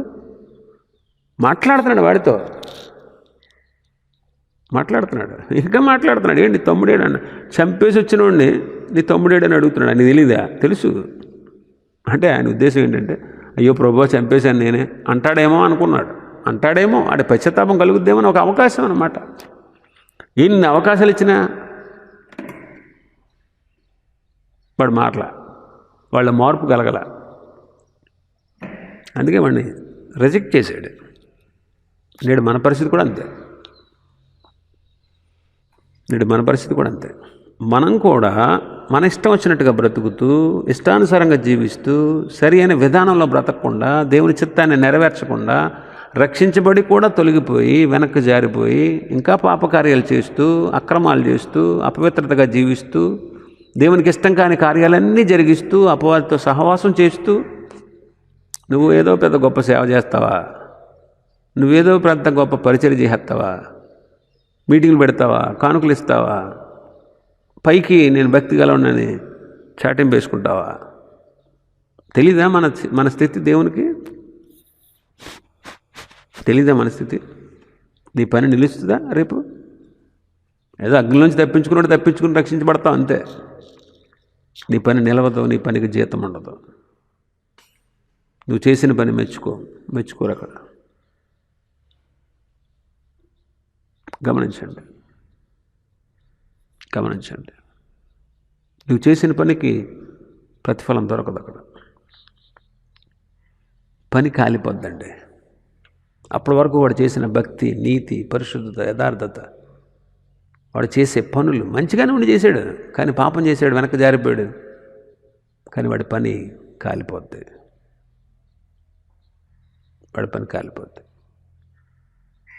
ఇదొక నష్టం. ఇంకా మరొక విషయం ఏంటంటే, దేవుని నుండి వెనక్కి జారిపోయినటువంటి వాళ్ళ యొక్క కష్టాలు, శ్రమలు, బాధలు ఈ లోకంతో ముగియవు. పరమందు పరిశుద్ధులు తీర్పు జరిగే సమయాన వారి సేవా ఫలితాలను బట్టి, వారు చేసిన పనులను బట్టి భక్తులకి కిరీటం దొరుకుతూ ఉంటే వీళ్ళకి ఏ కిరీటం ఉండదు. కాబట్టి ఈ లోకంలో నీకున్నటువంటి ఆత్మీయ స్థితిని బట్టే పరలోకంలో మహిమతో కూడిన ఆనందం ఉంటుంది. ఒక విషయం గమనించండి, క్రీస్తు న్యాయపు తీర్పు ఎదుటే మనం ప్రత్యక్షం అవ్వాలి. క్రీస్తు న్యాయపీఠము ముందు మనం నిలబడతాం. అన్ని తీర్పులోకి వస్తాయి, మంచివైనా చెడ్డవైనా అవన్నీ తీర్పులోకి వస్తాయి. క్రీస్తు న్యాయపీఠం ఎదుట మనం నిలబడాలి. 7 సంవత్సరాలు మధ్యాకాశంలో విందు జరుగుతుంది.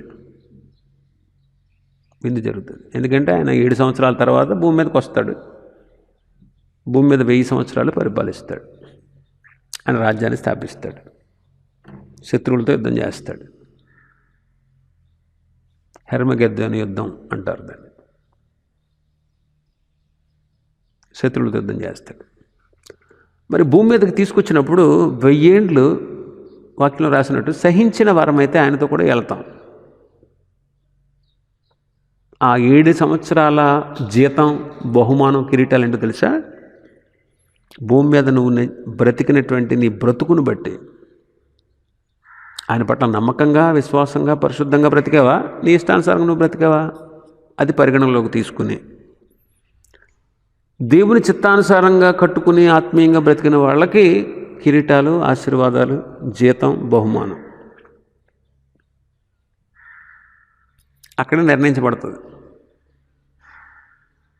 ఆయన రాజ్యాన్ని భూమి మీద స్థాపిస్తున్నాడు కాబట్టి, బహిరంగంగా ఆయన రాజ్యం 1000 సంవత్సరాల పరిపాలనలోకి వస్తుంది కాబట్టి, ఆ 7 సంవత్సరాలు అక్కడ బహుమానాలు ఇస్తాడు. అందుకే తలాంతుల ఉపమానం తెలుసు కదా మీకు. 5 ఇచ్చినవాడు మళ్ళీ 5 సంపాదించాడు.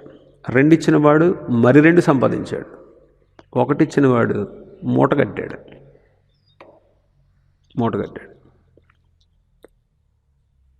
గమనించండి. ఇదిగో నువ్వు ఈ 10 పట్టణాలు 5 తలాంతులు ఇచ్చినాడు, 5 సంపాదించినప్పుడు ఏమన్నాడు? ఇదిగో నువ్వు ఈ 10 పట్టణాల మీద అధిపతిగా ఉండు. 10 పట్టణాలకి వాడే అధిపతి అంట. ఎలా ఉంటుంది పరిస్థితి? ఏంటి 1000 ఏళ్ల పరిపాలనలో వీడు అధిపతి, 10 పట్టణాల మీద అధిపతి వీడు, వాడు చేసిన పనిని బట్టి.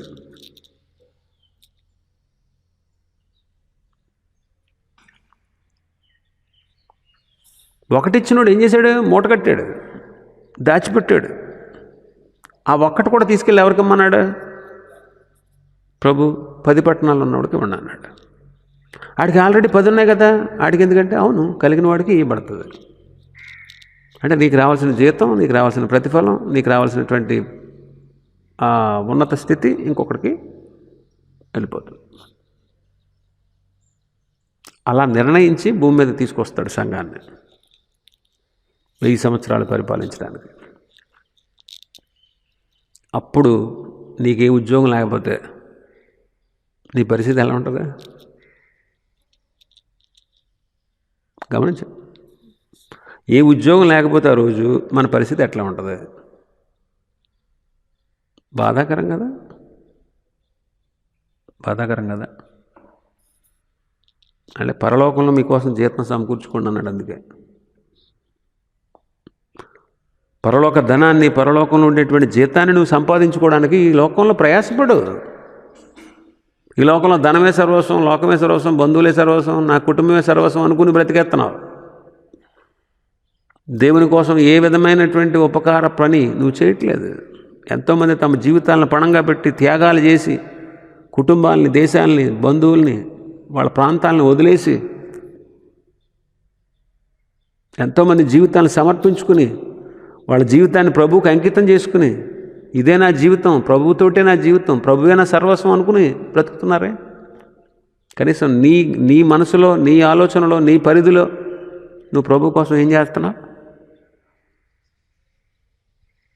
జీతం ఉందా నీకు పరలోకంలో? నీకు సిద్ధపరిచిన జీతం ప్రభు దగ్గర ఉందా?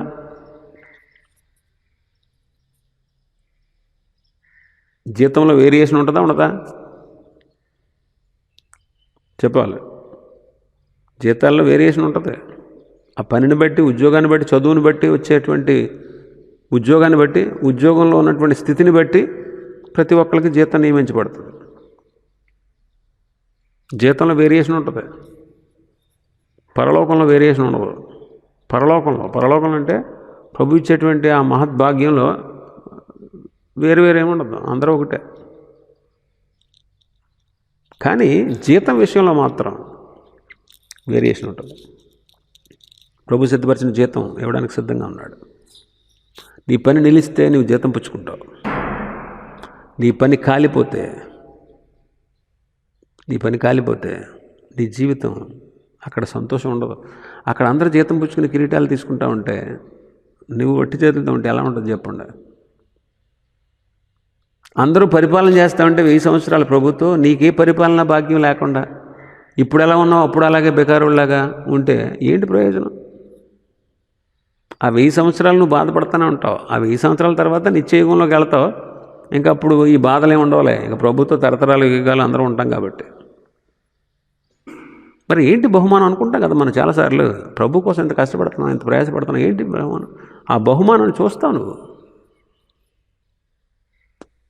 సిద్ధపరిచిన జీతం ఆయన దగ్గర ఉంది,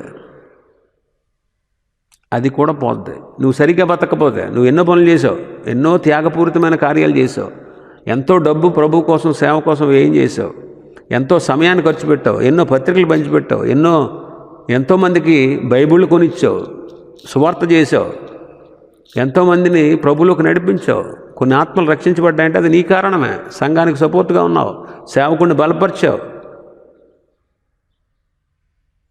నమ్మకంగా ఆయన భాగాలు ఆయనకి ఇచ్చావు, సంఘాన్ని పోషించావు, బీదలను కటాక్షించావు, మేలు చేసావు, ఆపదలో ఉన్న వాళ్ళకి సాయం చేసావు.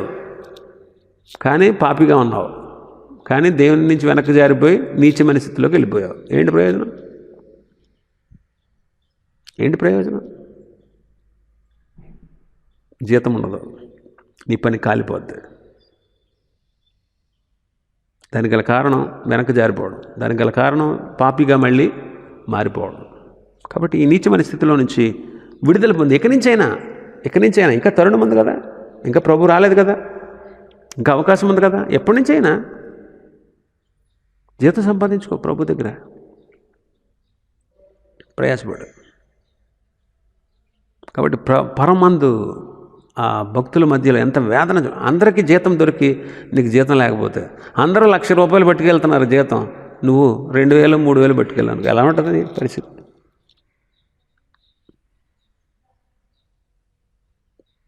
కాబట్టి ఇహమందు మీ ఆత్మ క్రీస్తులో ఎంతగా ఎదుగుతుందో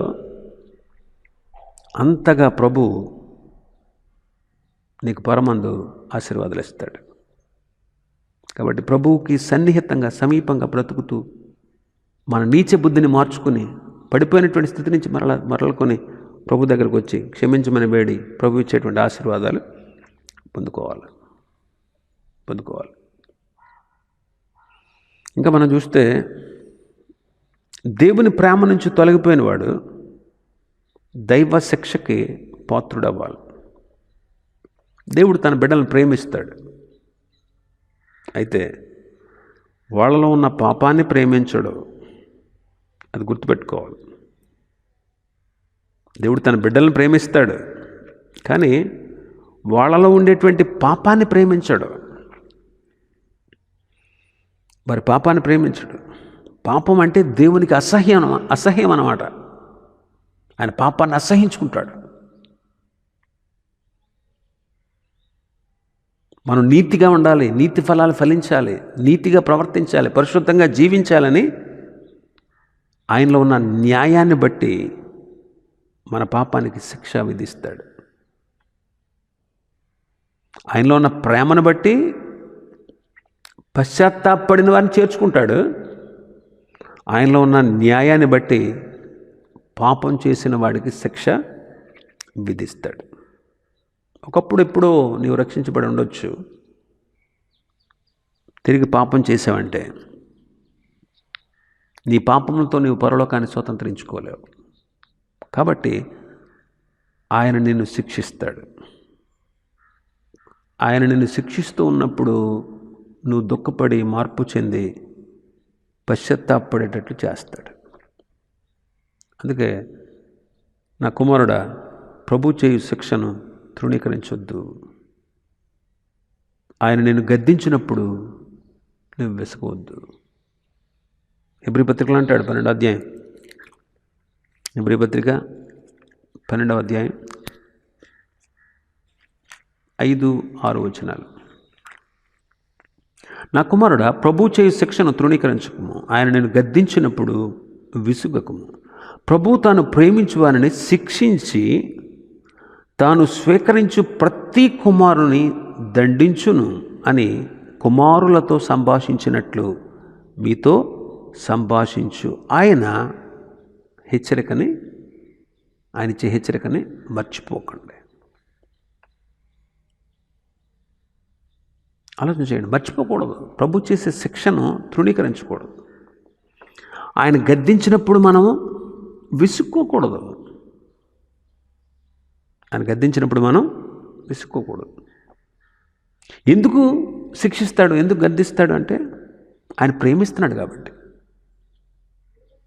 ఆయన నిన్ను నన్ను ప్రేమిస్తున్నాడు కాబట్టి ప్రేమించేవాడిని, ఆయన ప్రేమించేటువంటి బిడ్డల్ని శిక్షించి తనకు కుమారునిగా స్వీకరించే వాళ్ళందరినీ దండిస్తాడు. కాబట్టి ప్రభువు చేసే శిక్షను నీవు తృణీకరించవద్దు. కాబట్టి ప్రభు నిన్ను శిక్షించినప్పుడు పశ్చాత్తాపడి నువ్వు దేవుని వైపు తిరగాలి. అయితే మనల్ని విమర్శించుకుంటే తీర్పు పొందమంటాడు కొరింథీ పత్రికలో పౌలు గారు. మనమే విమర్శించుకుంటే తీర్పు పొందాం. కొరింథీయులకు రాసిన మొదటి పత్రిక 11వ అధ్యాయం.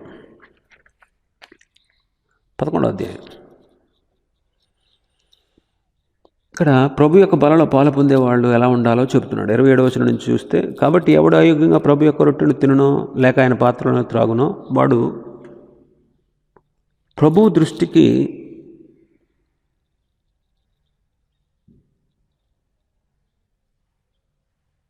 ప్రభు యొక్క శరీరమును గూర్చి, రక్తాన్ని గూర్చి వాడు అపరాధి అవుతాడు. కాబట్టి ప్రతి మనుషుడు తన్ను తాను పరీక్షించుకోవాలి. పరీక్షించుకొని ఆ రొట్టెను తిని ఆ పాత్రలోనిది త్రాగాలి.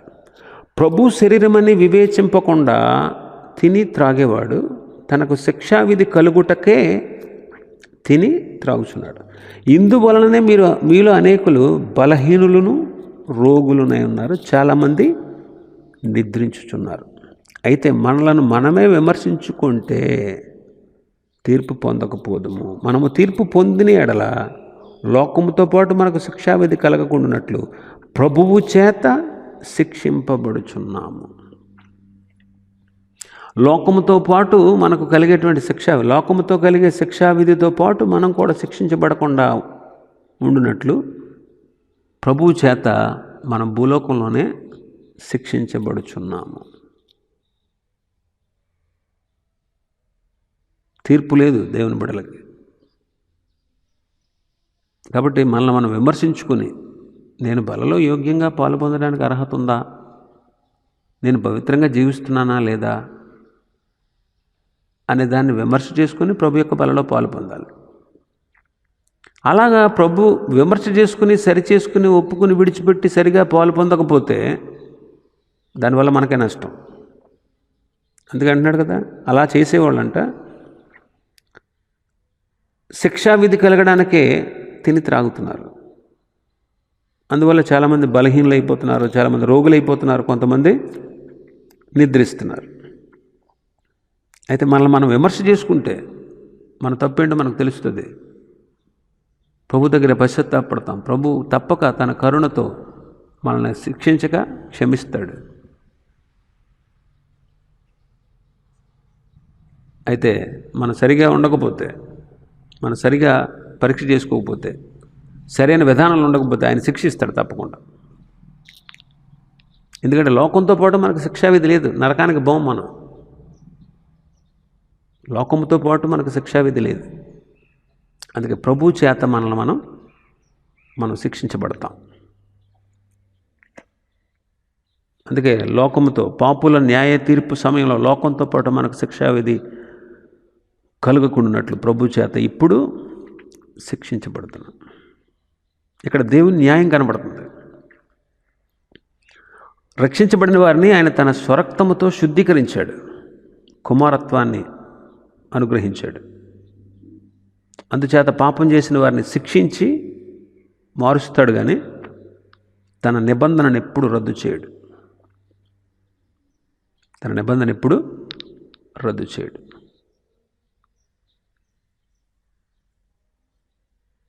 అందుకే కొరింథీయులకు రాసిన పత్రికలో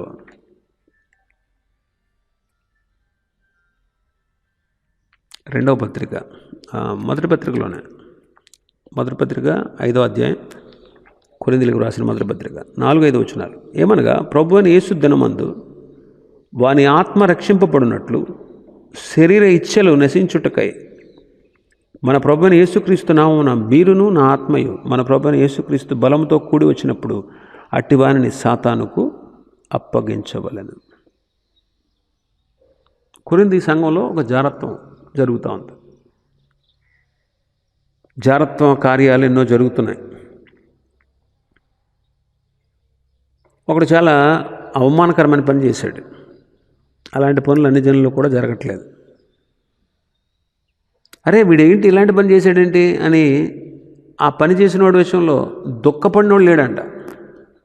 ఏ పని చేశాడంటాడు? తండ్రి భార్యతోనే పాపం చేశాడు వాడు. వాడు అలాగా అక్రమ సంబంధాన్ని కలిగి ఉన్నాడు.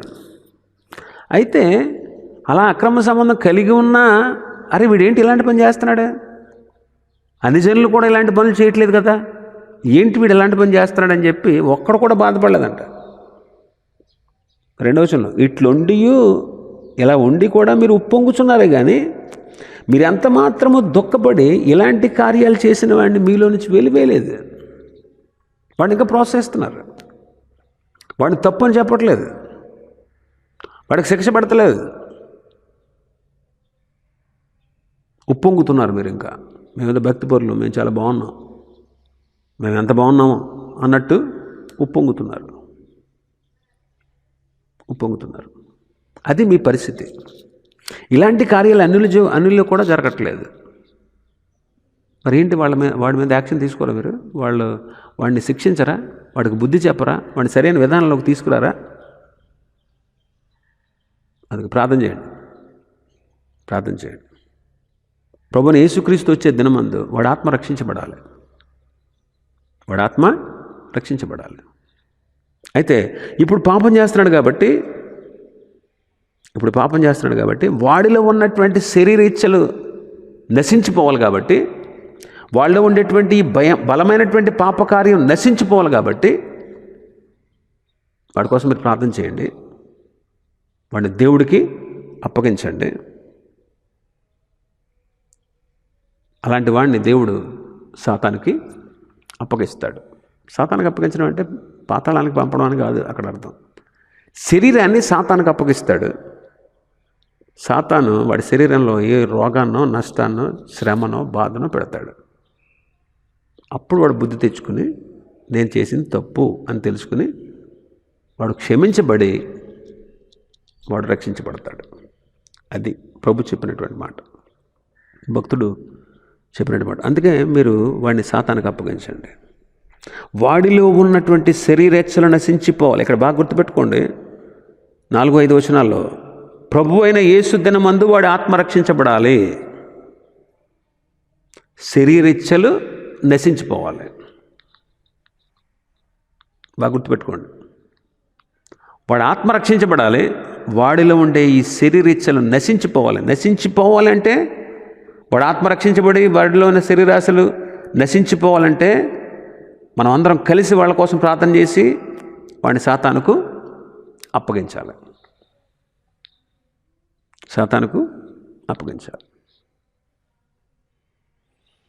ఆ తర్వాత వాళ్ళు పౌలు మాట పుచ్చుకుని వాడిని వెలేశారు. వాడు రక్షణ పొందినాడు కాబట్టి, అరే నేను ఇలా తప్పు చేసినందువల్లే కదా నాకు శిక్ష, దేవునికి దూరం అయిపోయాను, సహవాసానికి దూరం అయిపోయాను, ఆయన ఆశీర్వాదాలకు దూరం అయిపోయాను, అయ్యో నేను దేవుని సంఘంలో ఉండకూడదా, దేవుని బిడ్డగా చలామణి అవ్వకూడదని పశ్చాత్తాపడి తన పాపాన్ని విడిచిపెట్టాడు.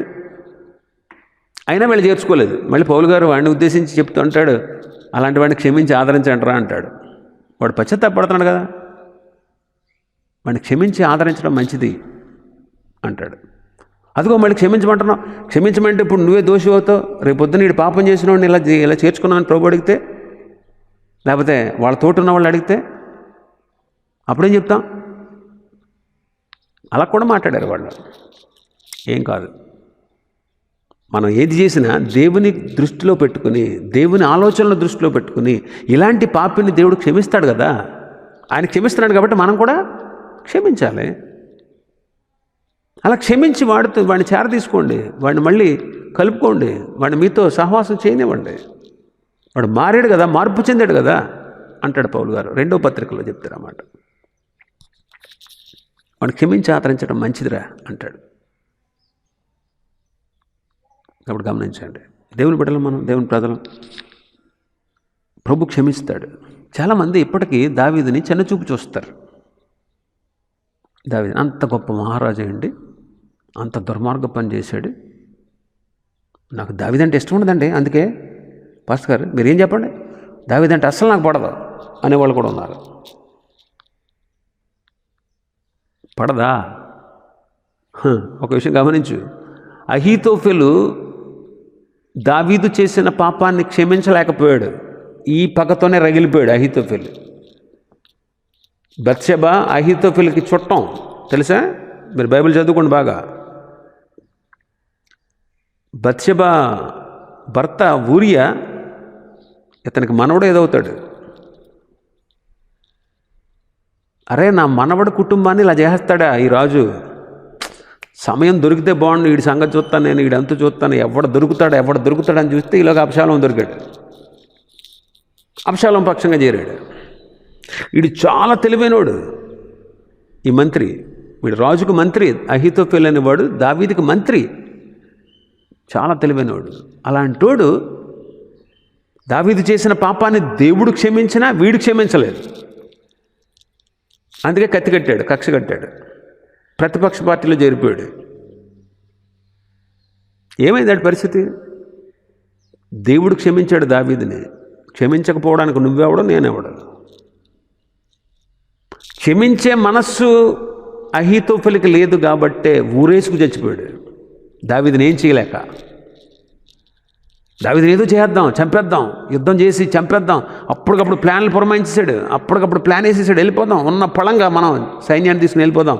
మీ నాన్న అలసిపోయి ఉంటాడు ఈ పాటికి, ఇప్పుడైతే దొరుకుతాడు, వేసేద్దాం అంతే, ఒక్క దెబ్బకే చంపేద్దాం అంతే అని ప్లాన్ వేసాడు. అయితే వీడి ఆలోచనను దావీదు ప్రార్థన ఆలకించి, ప్రభు అహీతోఫెలు ఆలోచన చెదరగొట్టయ్యా అనే ప్రార్థన దేవుడు ఆలకించి, వాడు ఎంత చెడ్డ ఆలోచన ఇచ్చాడో తెలుసా అబ్షాలోముకి?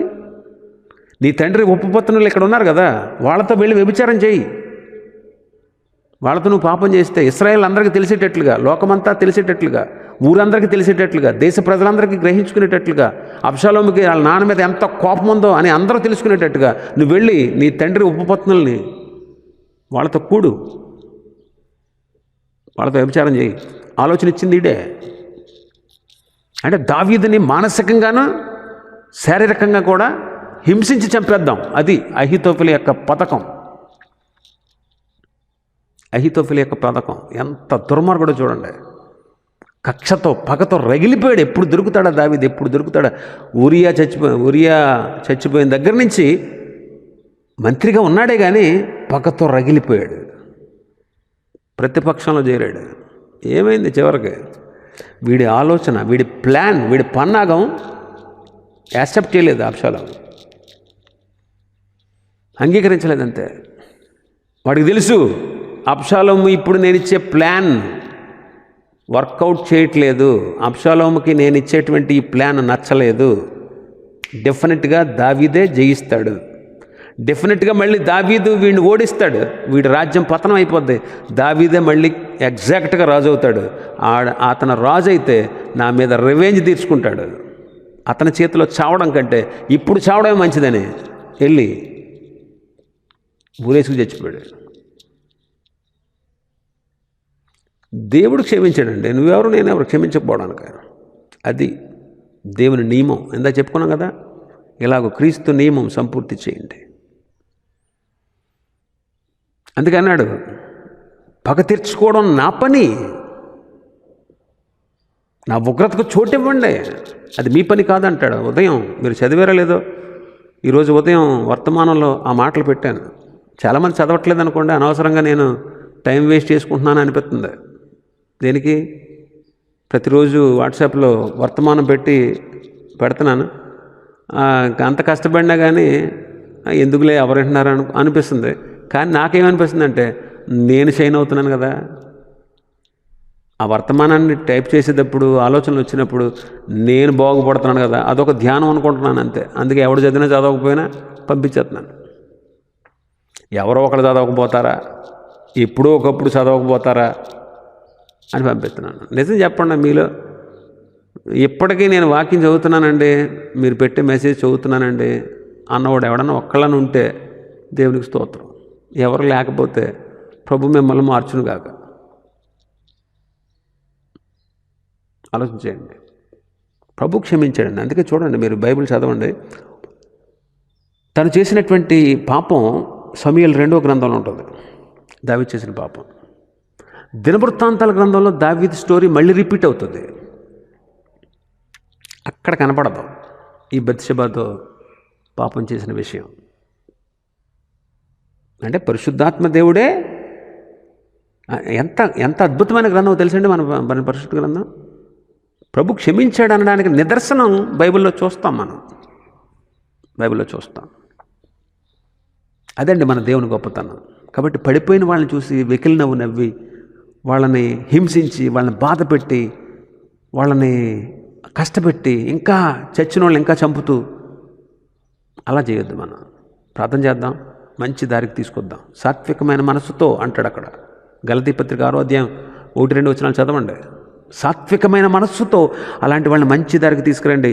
అలాంటి పాపాలు చేస్తున్నామని చూసినప్పుడు నేను కూడా ఇలాగ శోధించబడుతున్నానా, నేను కూడా ఇలాగ చేస్తున్నానా, నాలో కూడా ఏమైనా లోపాలు ఉన్నాయా అని సరి చేసుకోవాలంటే ముందు మనల్ని మనం సరి చేసుకుని ఆ తర్వాత సెకండ్ స్టెప్ వాడిని సరైన మార్గంలోకి సాత్వికమైన మనస్సుతో తీసుకురావాలి. ఇలాగూ ఒకటి భారాన్ని ఒకడు భరించండి, క్రీస్తు నియమాన్ని సంపూర్తి చేయండి అంటాడు పౌలు గారు. అదండి వెనక్కి జారిపోయిన వాళ్ళని చూసి మనం చేయాల్సిన పని. ముందు మనం చూసుకోవాలి. మనకు కూడా వాడికి ఆ లోపం ఉంది, నాకు కూడా ఏ లోపం మనం ఉందా, నేను కూడా ఎలాంటి విషయంలో ఆయన శోధించబడుతున్నానా. వాడు అబద్ధం ఆడుతున్నాడు, నాలో అబద్ధం లేకపోవచ్చు కానీ మోసం ఉండొచ్చు కదా. అలాగ నేను కూడా శోధించబడుతున్నానే మన దేని విషయంలోనైనా అని మనల్ని మనం జాగ్రత్త చేసుకుని ఆ తర్వాత సాత్వికమైన మనసుతో అలాంటి వాడిని మంచి దారికి తీసుకురావాలి.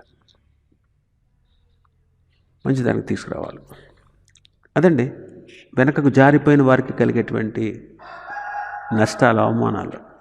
మరొకసారి చెప్పి ముగిస్తాను. వెనకకు జారిపోయిన వారికి కలిగేటువంటి నష్టాలు.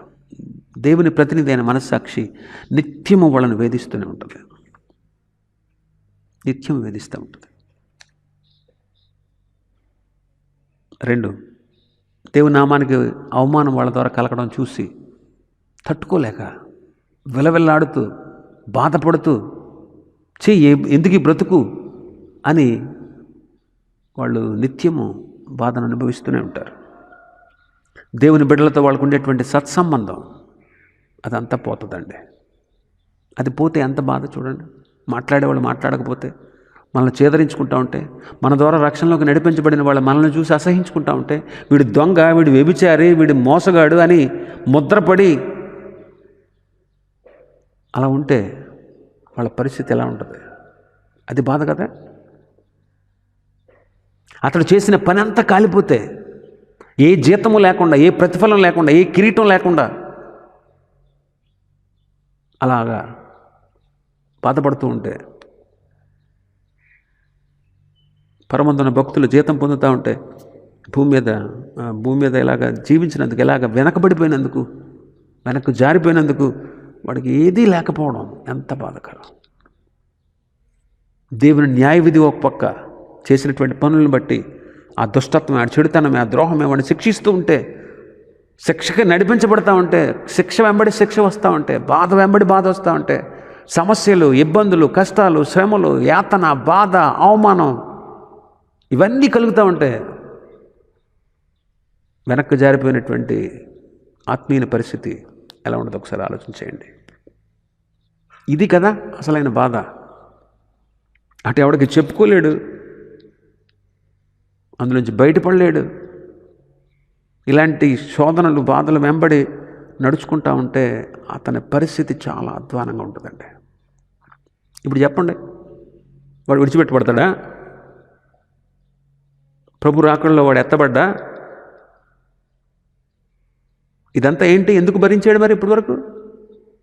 తిరిగి లోకంలోకి వెళ్ళిపోకుండా నేను కలిసిపోయిన లోకంలో నాకు అక్కర్లేదు దేవుడని బహిరంగంగా ఎందుకు చెప్పుకోలేకపోయాడు?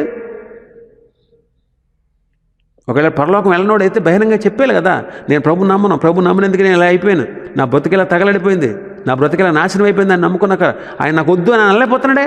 ఎందుకు అనలేకపోతున్నాడు? అదంతే.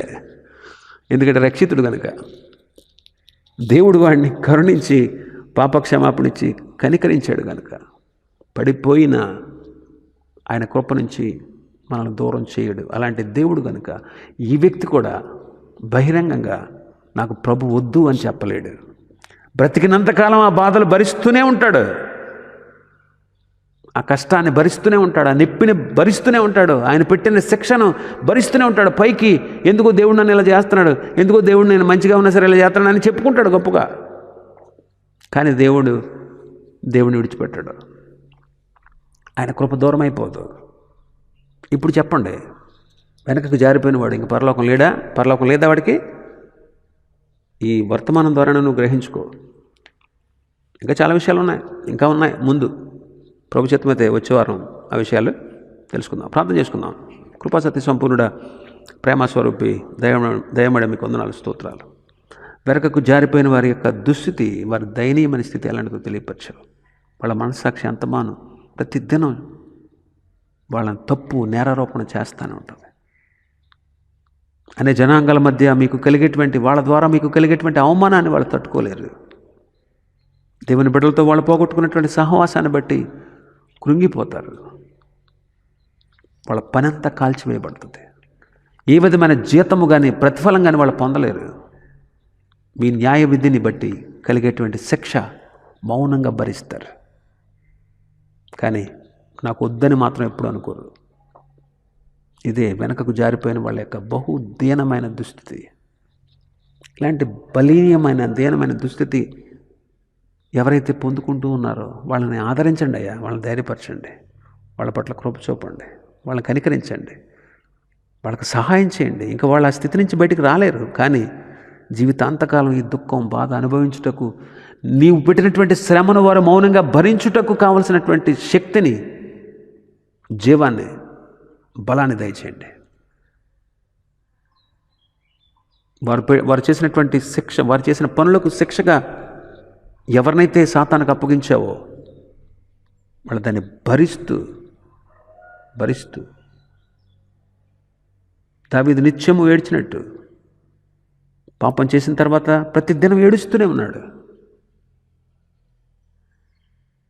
కళ్ళు పోగొట్టుకుని సంసోను గుడ్డివాడిగా తిరగలు విసురుతూ జైల్లో, చెరసాల్లో మగ్గిపోయాడు. అయినా నిన్ను ప్రార్థించడం మానలేదు. అయినా అతని తల వెంట్రుకలు మళ్ళీ తిరిగి మొలిచాయి. దావీదు యొక్క పాపం 2వ గ్రంథంలో మీరు రాయలేదు. ఎంతటి ప్రేమమేడివయ్యా, మా పట్ల ఎంతటి అపారమైన ప్రేమ చూపిస్తున్నాం. ఇప్పటికే వెనకకు జారిపోయి బలహీనమైన స్థితిలోకి వెళ్ళిపోయిన వారు పశ్చాత్తాపడి నీ యందు కనికరించబడి వారు భరిస్తూ వారి ఆత్మీయ జీవితాన్ని కొనసాగుటకు సహాయం చేయండి. వెనకకు జారిన వాళ్ళ పరిస్థితి ఎంత భయంకరంగా ఉంటుందా?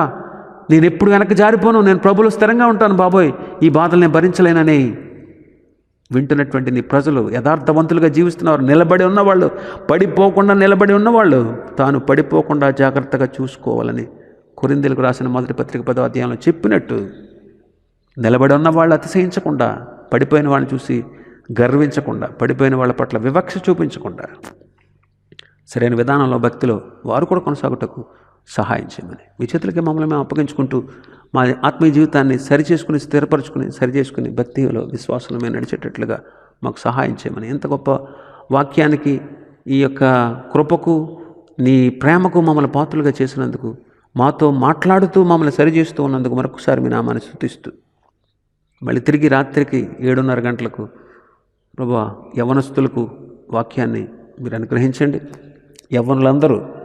యవ్వనులేంటి, పెద్దలేంటి అందరూ వచ్చి ఈ కాన్ఫరెన్స్ కాల్ ద్వారా వాక్యం మేలు పొందేటట్టు సహాయం చేయమని, రేపు ఉదయం ఆరాధన 11 గంటలకు జరగబోయేటువంటి ఈ ఫ్రీ కాన్ఫరెన్స్ యాప్ ద్వారా జరగబోయే ఆరాధన కార్యక్రమంలో అందరూ పాలు పొందేటట్లు, తెలియని వారు కూడా, మరి తెలియని వారికి అందరూ తెలియపరిచేటట్లు, మరి అందరినీ వాళ్ళకు ఉన్నటువంటి ఫోన్ల ద్వారా కలుపుకునేటట్లు సహాయం చేయమని మీ చేతులకు అప్పగిస్తూ, ఈ కరోనా వైరస్ బారి నుంచి మమ్మల్ని తప్పించమని మీ చేతులకి మమ్మల్ని అప్పగించుకుంటూ, ఘనత, మహిమ, ప్రభావం మీకే చెల్లిస్తూ, హృదయపూర్వకంగా కృతజ్ఞతలు చెల్లిస్తూ, రక్షకుడైన దేవుడిని స్తుతిస్తూ